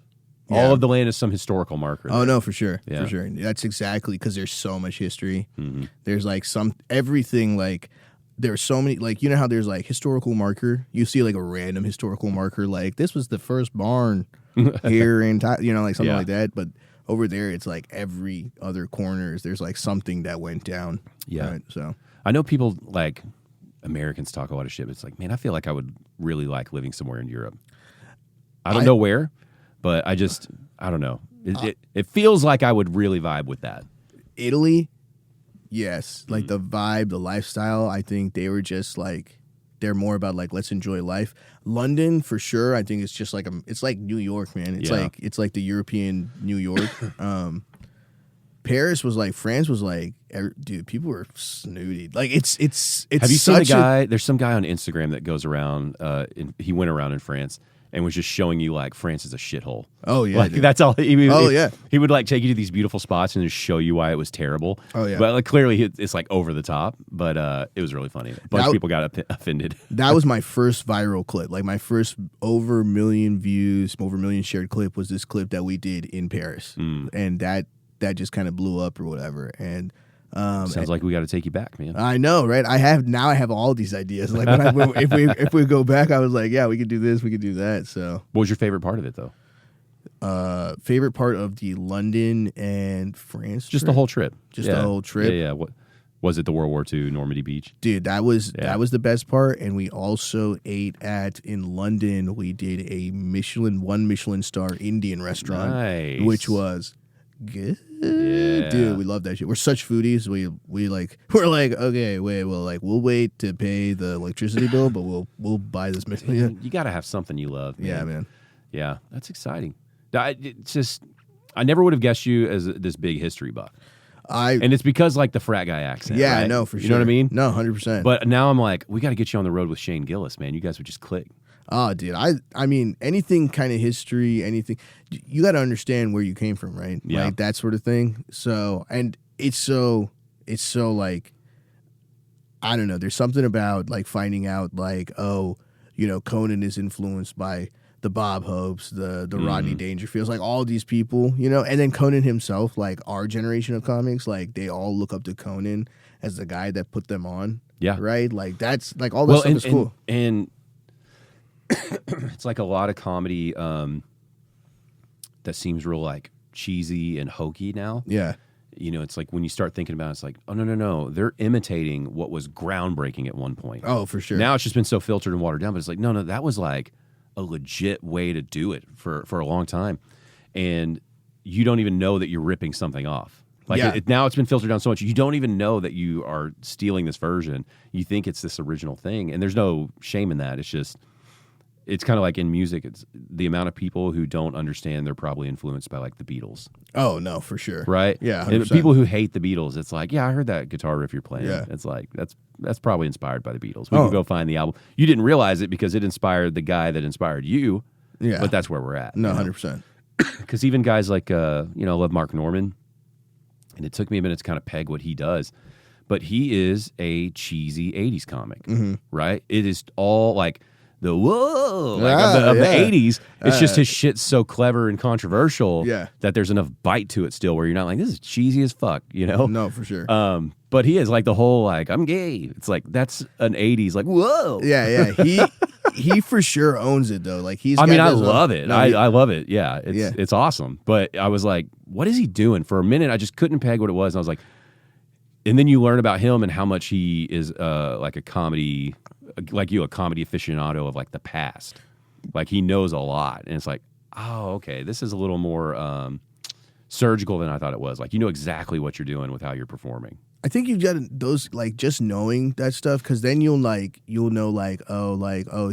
these guys approached comedy this way, and and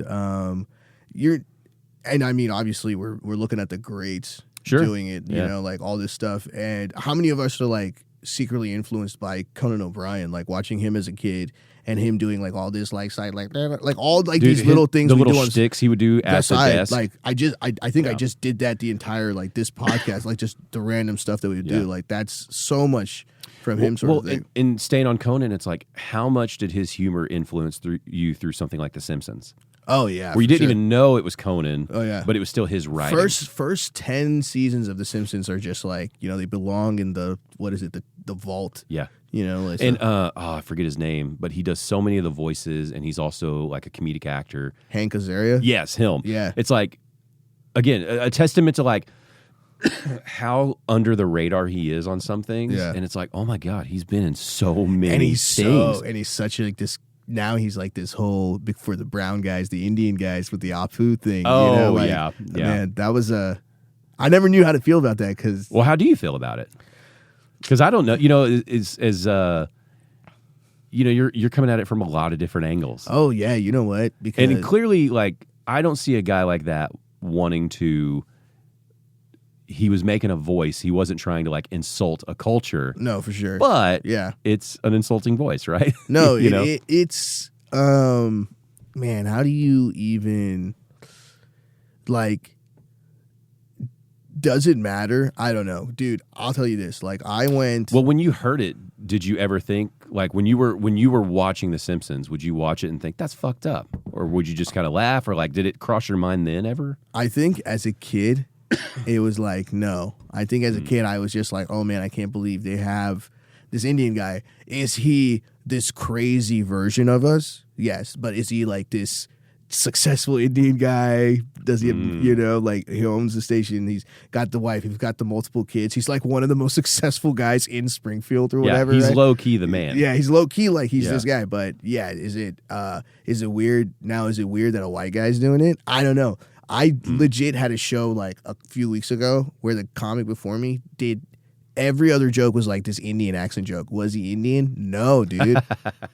No. So then now Bold choice. Yeah. So now I'm like this.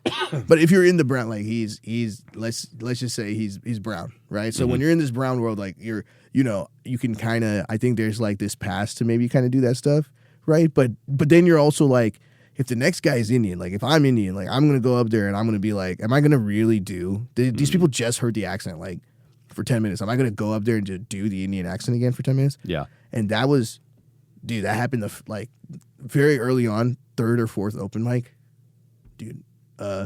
One guy, I'm just gonna say it because I'm brown. I get to say it. He was Mexican, whatever. Mexican guy went up there, did the gas station Indian accent joke, right? The next guy went up there, white guy, did a call center Indian guy joke, and then I think the third guy did something, whatever. It was just multiples of that, and then I remember I was like in the same block, so I was like. You're like, what the fuck? Am I now? And at the time, I'm really wrestling. Like, am I going to do the accent or not? Am I really going to do the accent or not? Because that's like I think something that every Indian comic just wrestles with or whatever. Like Indian American comic, it's like, am I going to do it or am I going to be real true? And I was like, no, I'm not going to do it. I don't need to do the accent because if the writing is funny, the laughs will come. You know what I'm saying? Like, yeah, I as someone who listens, just listening, right? I go back and forth a lot on like, and I'm going to use your words. These are not my words, right? On brown comics doing, I mean, I guess maybe it's just Indian comics doing Indian accents, right? Because I try to wrap my mind around it, right? Because it's like, I'm realistic. It's like, I'm here from Texas. So it's like growing up in my little small town, you weren't exposed to all that. So I probably wasn't getting exposed to a lot of other cultures until, early 20s. yeah. Right? So there's always that little roadblock of just understanding, I think, for me, where I'll have to go like, hey, man, just, it's fine. Don't think about it this much, right? Yeah. It's like I'm watching Atlanta right now. Oh, I love it. Great show, right? Yeah. And it's like, in my mind, I'm thinking like, don't get comfortable with the N-word. That's hilarious. You know, like you're hearing it a lot from people who are allowed to say this. Don't ever let one slip out, all right? It's so good. It will never be cool. Yeah. Like, anyway. And, it's like, especially post 9/11, there's this phase of Indian comics where you get like the, I'm not 9/11, I'm 7/11, like those types of jokes and the accents and, right? Okay.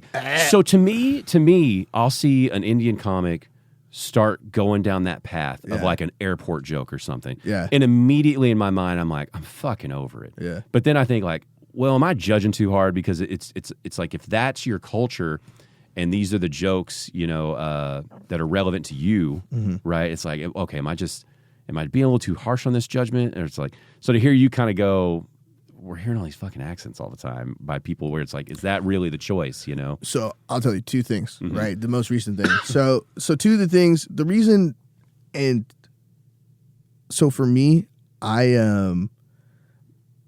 learned like really early on. I was pulled to the side, like the two older guys in our scene, Paul Verghese, Raj Sharma. Those are the two older brown guys in our scene. Very much like every brown guy that kind of comes to the scene kind of gets associated with, because those are the guys that were the first. Like Paul Verghese is the very first Indian comic in the United States, right? Well, and he was in my interpretation, like he was doing it when they're.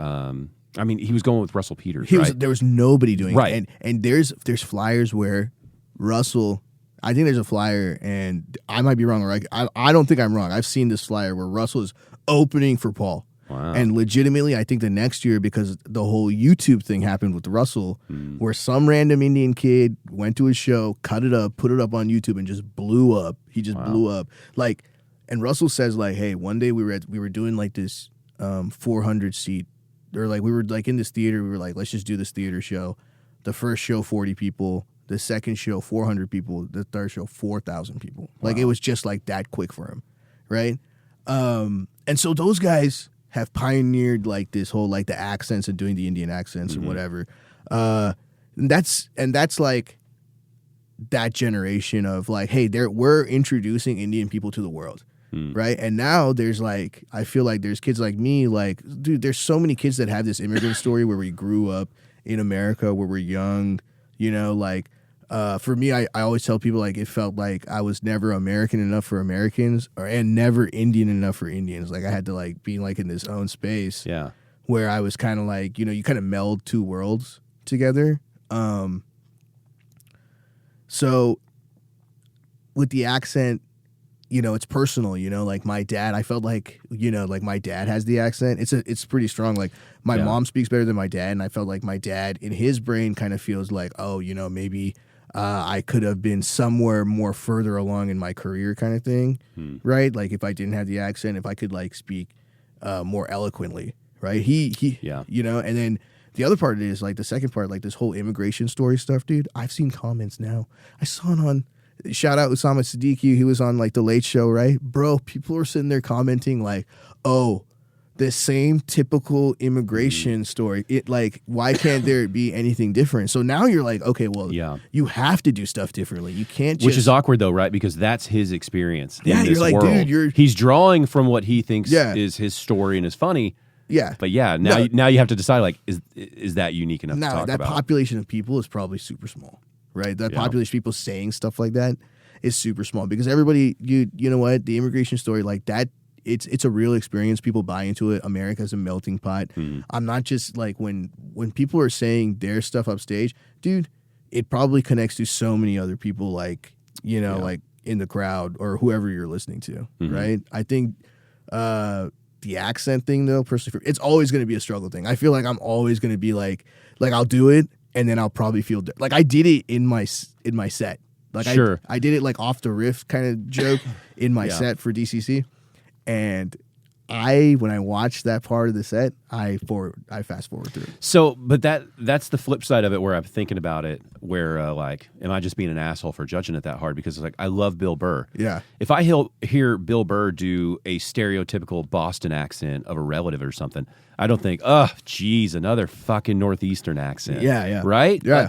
And so, you know, I don't know. Maybe it just comes down to is the punch revolving around the accent, or is the accent just a layer to the story? So you know, are you bringing me into your world with the accent? Yeah. Or is the accent the punch? Because if it's the punch, maybe I don't like it. Yeah. But if it's just part of it, then I'm not thinking about it. No, for sure. And that's also like there's a fine line between that too, right? And even like when I took Dean Lewis's class, like Dean would be like, "Well, your accent is from your world. It's more real. It's like the accents that you grew up with, like the people that are doing, like people can do the gas station, whatever, this accent, but you're going to be doing something more authentic, which is going to sound more real, right? And there is a difference between like the South Indian accent, North Indian accent, people from this state, that state, the guys that are like, you know, like the elevated Indian accent guys, you know, the professor guys, right? Like that sort of thing, you know, like the Veer Das's of the world. The guy who feels like his hands are always touching things softly. Yeah, no, like, excuse me, sir. You know, like that guy, right? Like,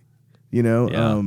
So there's all this sort of stuff. So you could introduce. I think about it all the time. I'm like, oh, maybe you could introduce the world to that stuff. Maybe, but then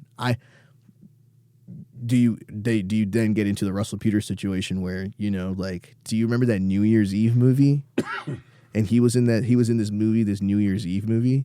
I don't remember this. And he did this Indian accent, right? He did the Indian accent, and he was like on this podcast, and he was saying he didn't want to do that, but it's the, you know, the casting, the producers, whatever, the directors, they were like, well, you know, this is what we want you for. Yeah. He ended up doing it anyway because I'm sure like he got paid like a boatload of money to do it or whatever, but I don't think he wanted to do that. So then you're typecast into this very, you know. So you know what you're talking about sounds real similar to Ralph Barbosa. Mm-hmm. So I'd written an article like a year ago about him where the headlining was like purposely a little misleading. You know, it like I used the word underrated comic, but underrated was like in quotes. No, 100%. And it's like, you know, of course I'm trying to bait people to read the article. Yeah. And it's praising Ralph. I think Ralph's great, obviously. But so, you know, his comment section was doing exactly what I'd hoped it was done. Like, he was kind enough to share it, and they're just like, fuck this guy, like shitting on me, right? And I'm like, here we go. That's perfect. And then the people who were actually reading the article were like, no, read it, blah, blah, blah. And one guy who was like, you know, fuck him. And like, I think he'd looked at a couple of my pictures where I was like renovating my house or something. And he's like, fucking stick with construction or something, like whatever. You know, like he's like defending Ralph, you know? Yeah. And one of them ended up shooting me a DM after they read the article. Like, somebody who was shitting on me, and they're like, yeah, you know, sorry, man. He's like, it's just, you know, we love Ralph. And the way he described it was almost exactly what you said. He's like, we're not first generation Hispanics here, right? We're the generation where it's like our parents or our grandparents came, and like, we're fucking Americans. Yeah. But they were, you know, he was saying like, we don't relate to the old school Hispanic comments who are doing the accents and stuff, and you know, the George Lopez's of the world, right? You know? He's like, you know, we just don't relate to them. That's like our parents and our grandparents. Yeah. Whereas Ralph is, you know, on their level of like, you know, I'm born here. You know, like I'm an American. But like you said, you're falling in these cracks of like, I'm not really wholly accepted by this group, and I'm not really wholly accepted by that group. And I think that's why so much of the Hispanic culture right now is really vibing with Ralph. Oh, for sure. Is there's a huge group of those people, and Ralph's kind of the only one hitting at that angle right now. And he didn't even go out to do it that way. It's just him being him. Yeah. And it just, all of a sudden, it just resonated with all of them, where it's like, that's like me.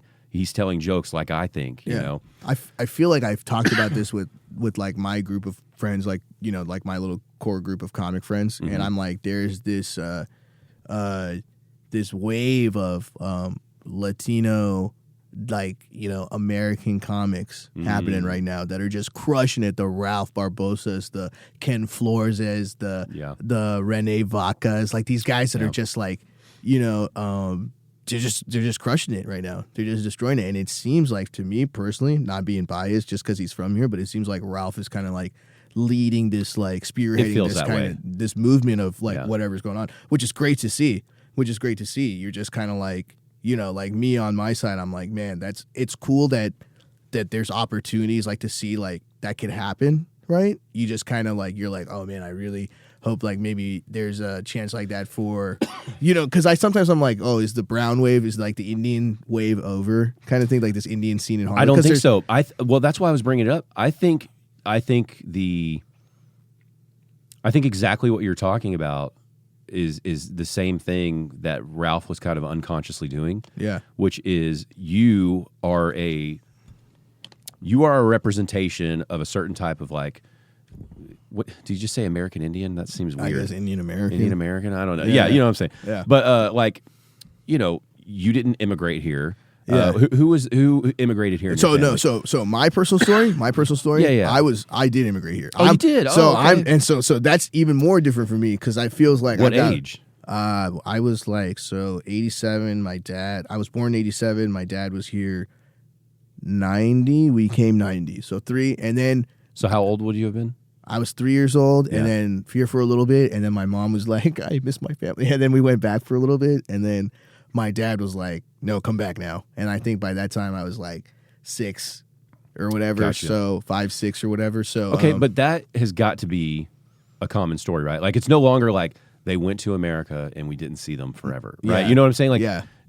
I think there are so many people with that similar story in the Indian community, Yeah. or something relatively close anyway, that you guys are primed for just like a second wave. And it won't be like purely Indian comedy, right? It'll be Indians that are Americans that are having these, like the experiences become a little more varied. Oh man, dude. Right? Yeah. And so I think it's just more about tapping into that of like, you are an Indian comic, but you're an American comic. You're all of it. Yeah. Right? And instead of just placating like to one aspect of that because you think like the crowd might love it, it's like, no, I mean, because I think that's what guys like Ronnie Chang are showing. Yeah. It's like, dude, just be yourself. Because if you would have said a Chinese dude getting in a suit yelling at a bunch of Americans would be hilarious, I wouldn't have bet on that. Man, He's fucking funny, He's so right? good at it though. So, I don't know, man. I think you guys in the Indian American community can have that kind of wave that's going on with the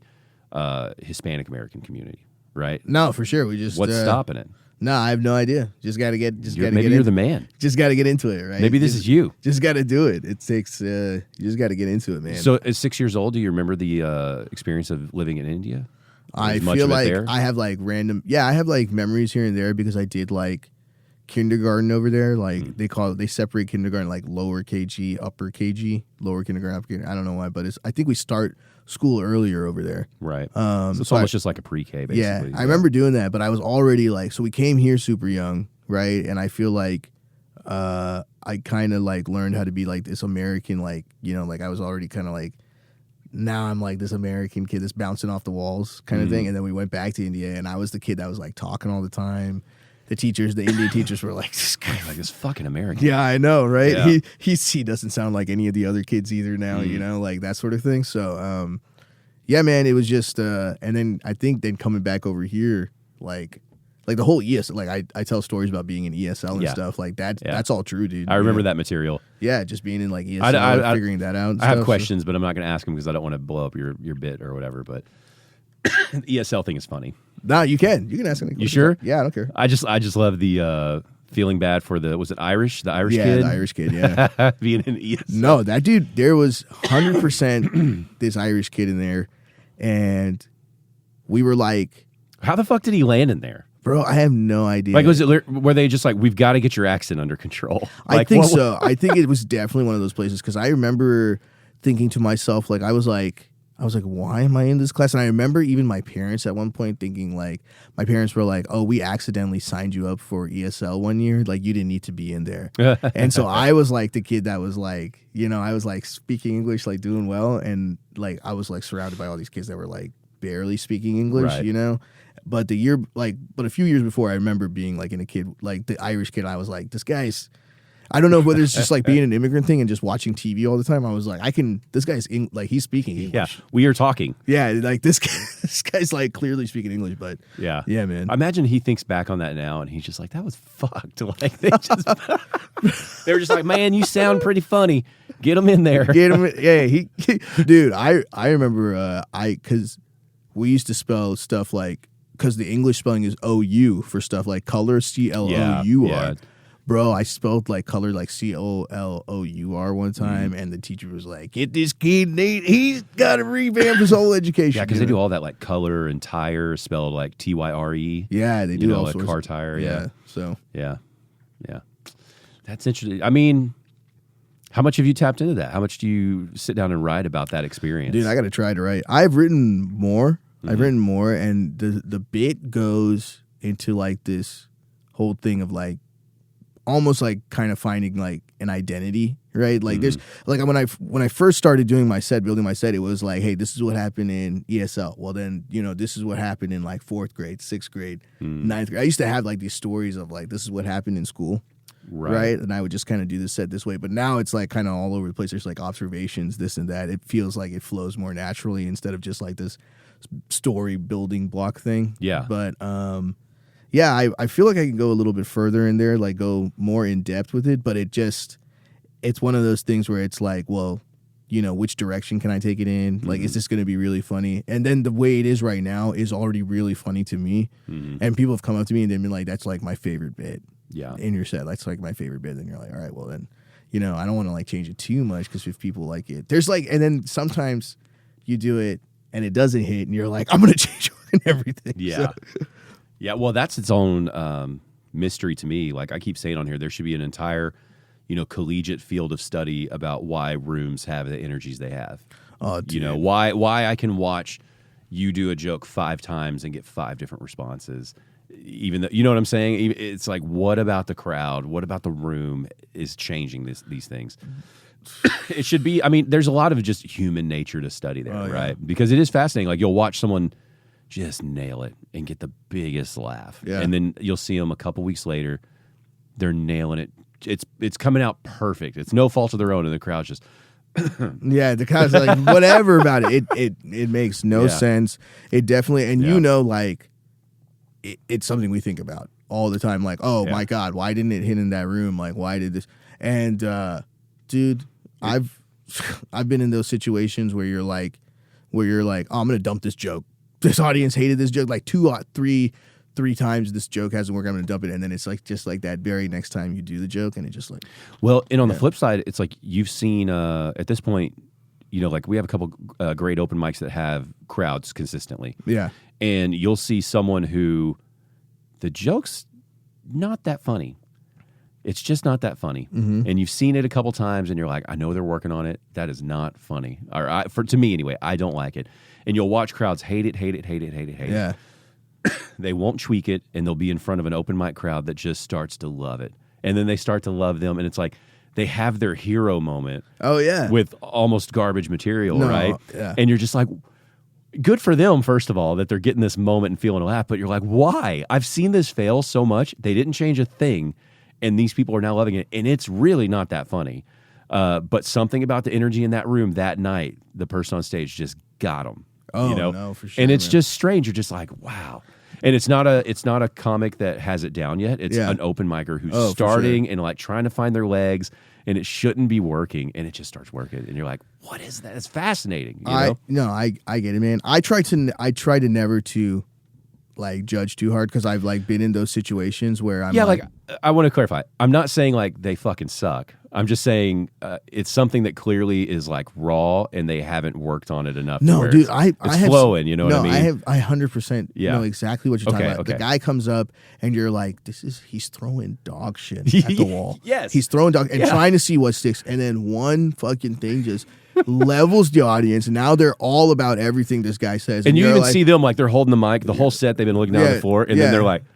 They get wide-eyed. Yeah, they get like soup. They're like, this is it.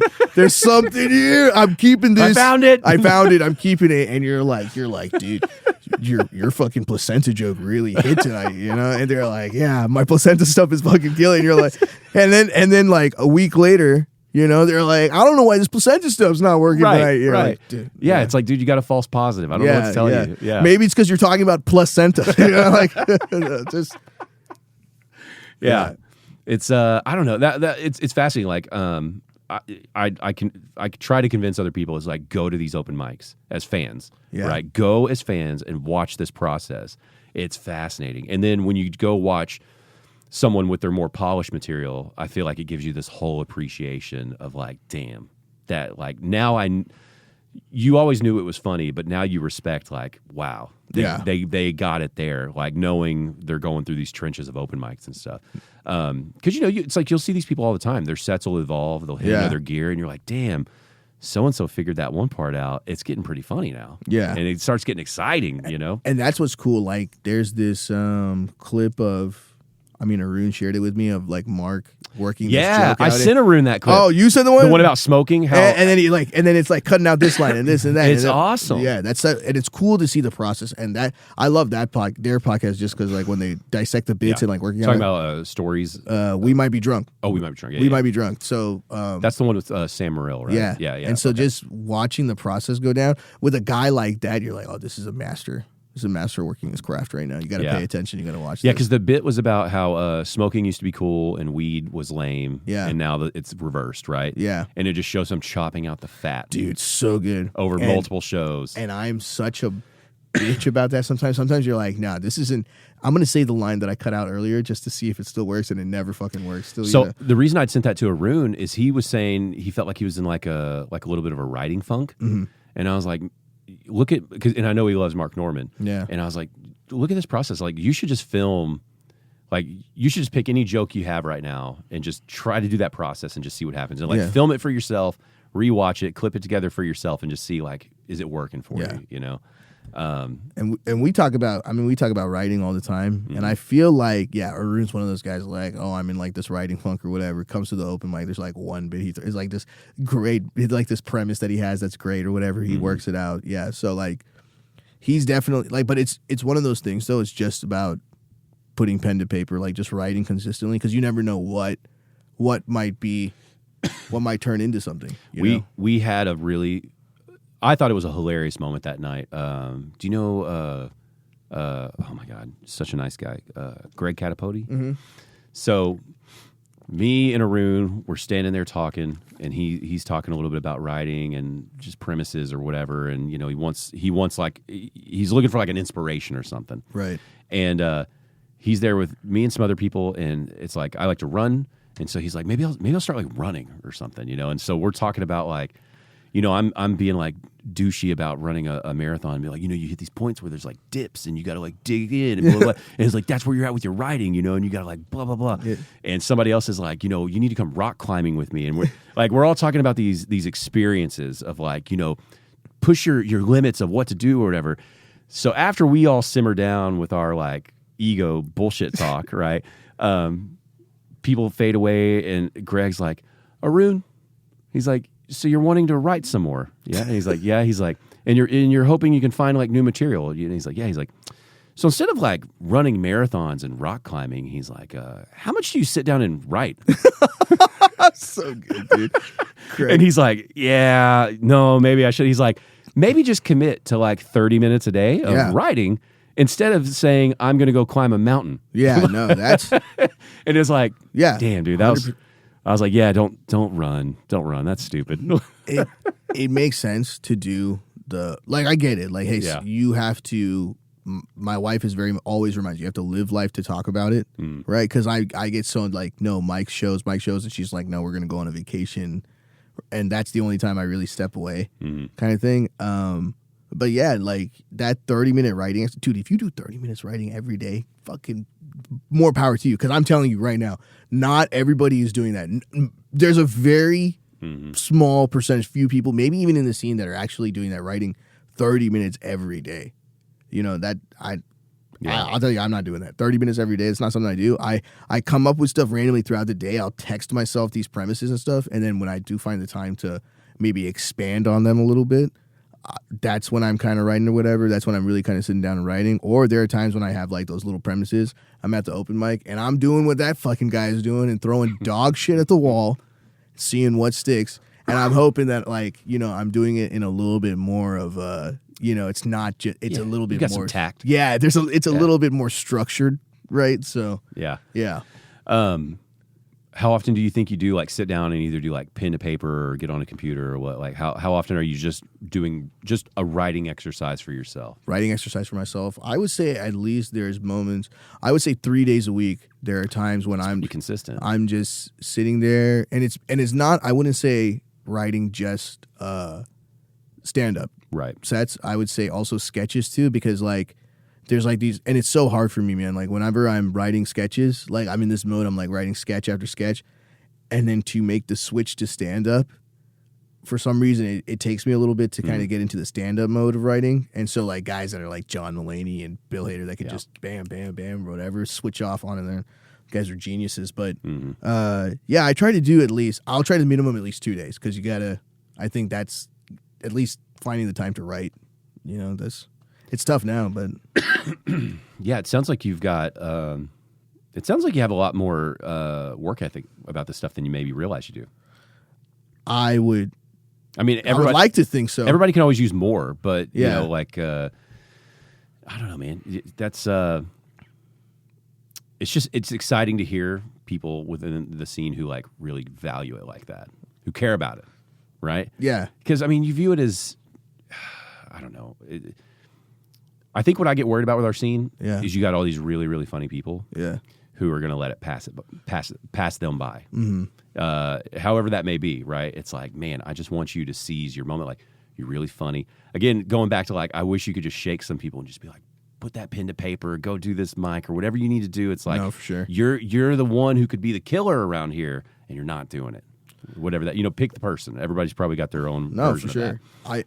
And I'll tell you, like, for me, when I first started, I got, and I drop his name a lot, Arun, but he was a guy that I connected with really early on, and he kind of like brought me into like that group of people, like that group of like like David and Emily and Clinton and Punk and all them, and we were like writing together.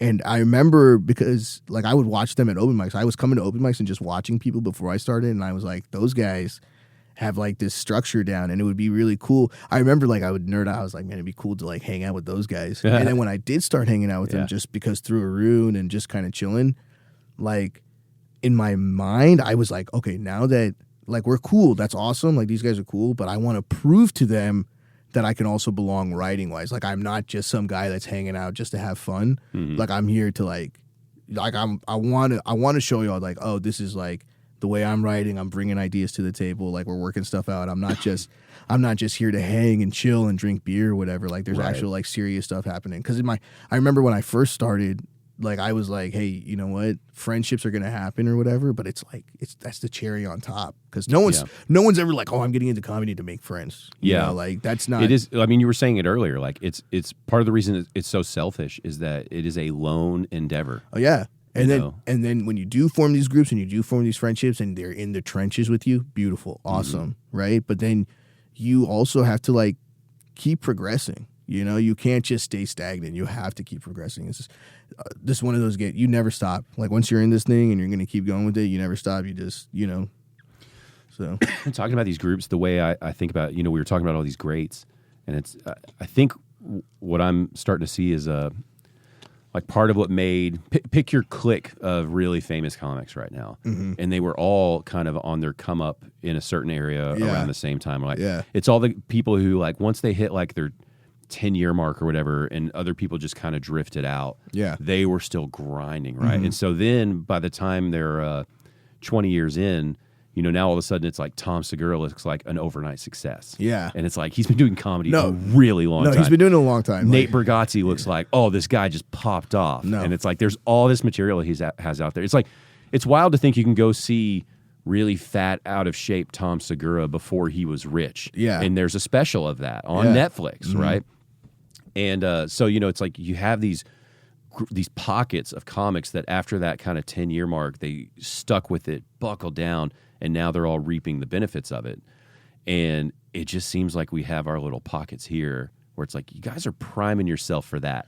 Like, it's probably not going to come quick, but if y'all stay on top of it, it feels like it's going to be that type of success where when the DFW scene finally gets more of a national recognition that I feel like it could get easily. Oh, yeah. That it'll be like, people will be like, oh, yeah, this new guy, Shri. And it's like, he's been doing it 15 years or whatever. Yeah, you know what I mean? No, and you guys start kind of popping off because y'all are sticking with it with that kind of ethic. That would be the goal. That would be beautiful. That's where I think we're at, though. I think we've got these crews of people who are capable of hitting these levels of, pick your East Coast groups, your West Coast groups, whatever it may be, and now, your Austin groups. But it's like, you guys are all just in that spot where they were, and the only difference is y'all just got a few more years of grinding, and you should, as long as you stay on top of it, y'all should be hitting all that same stuff. Yeah. Because you guys know, now y'all all know how to be funny, right?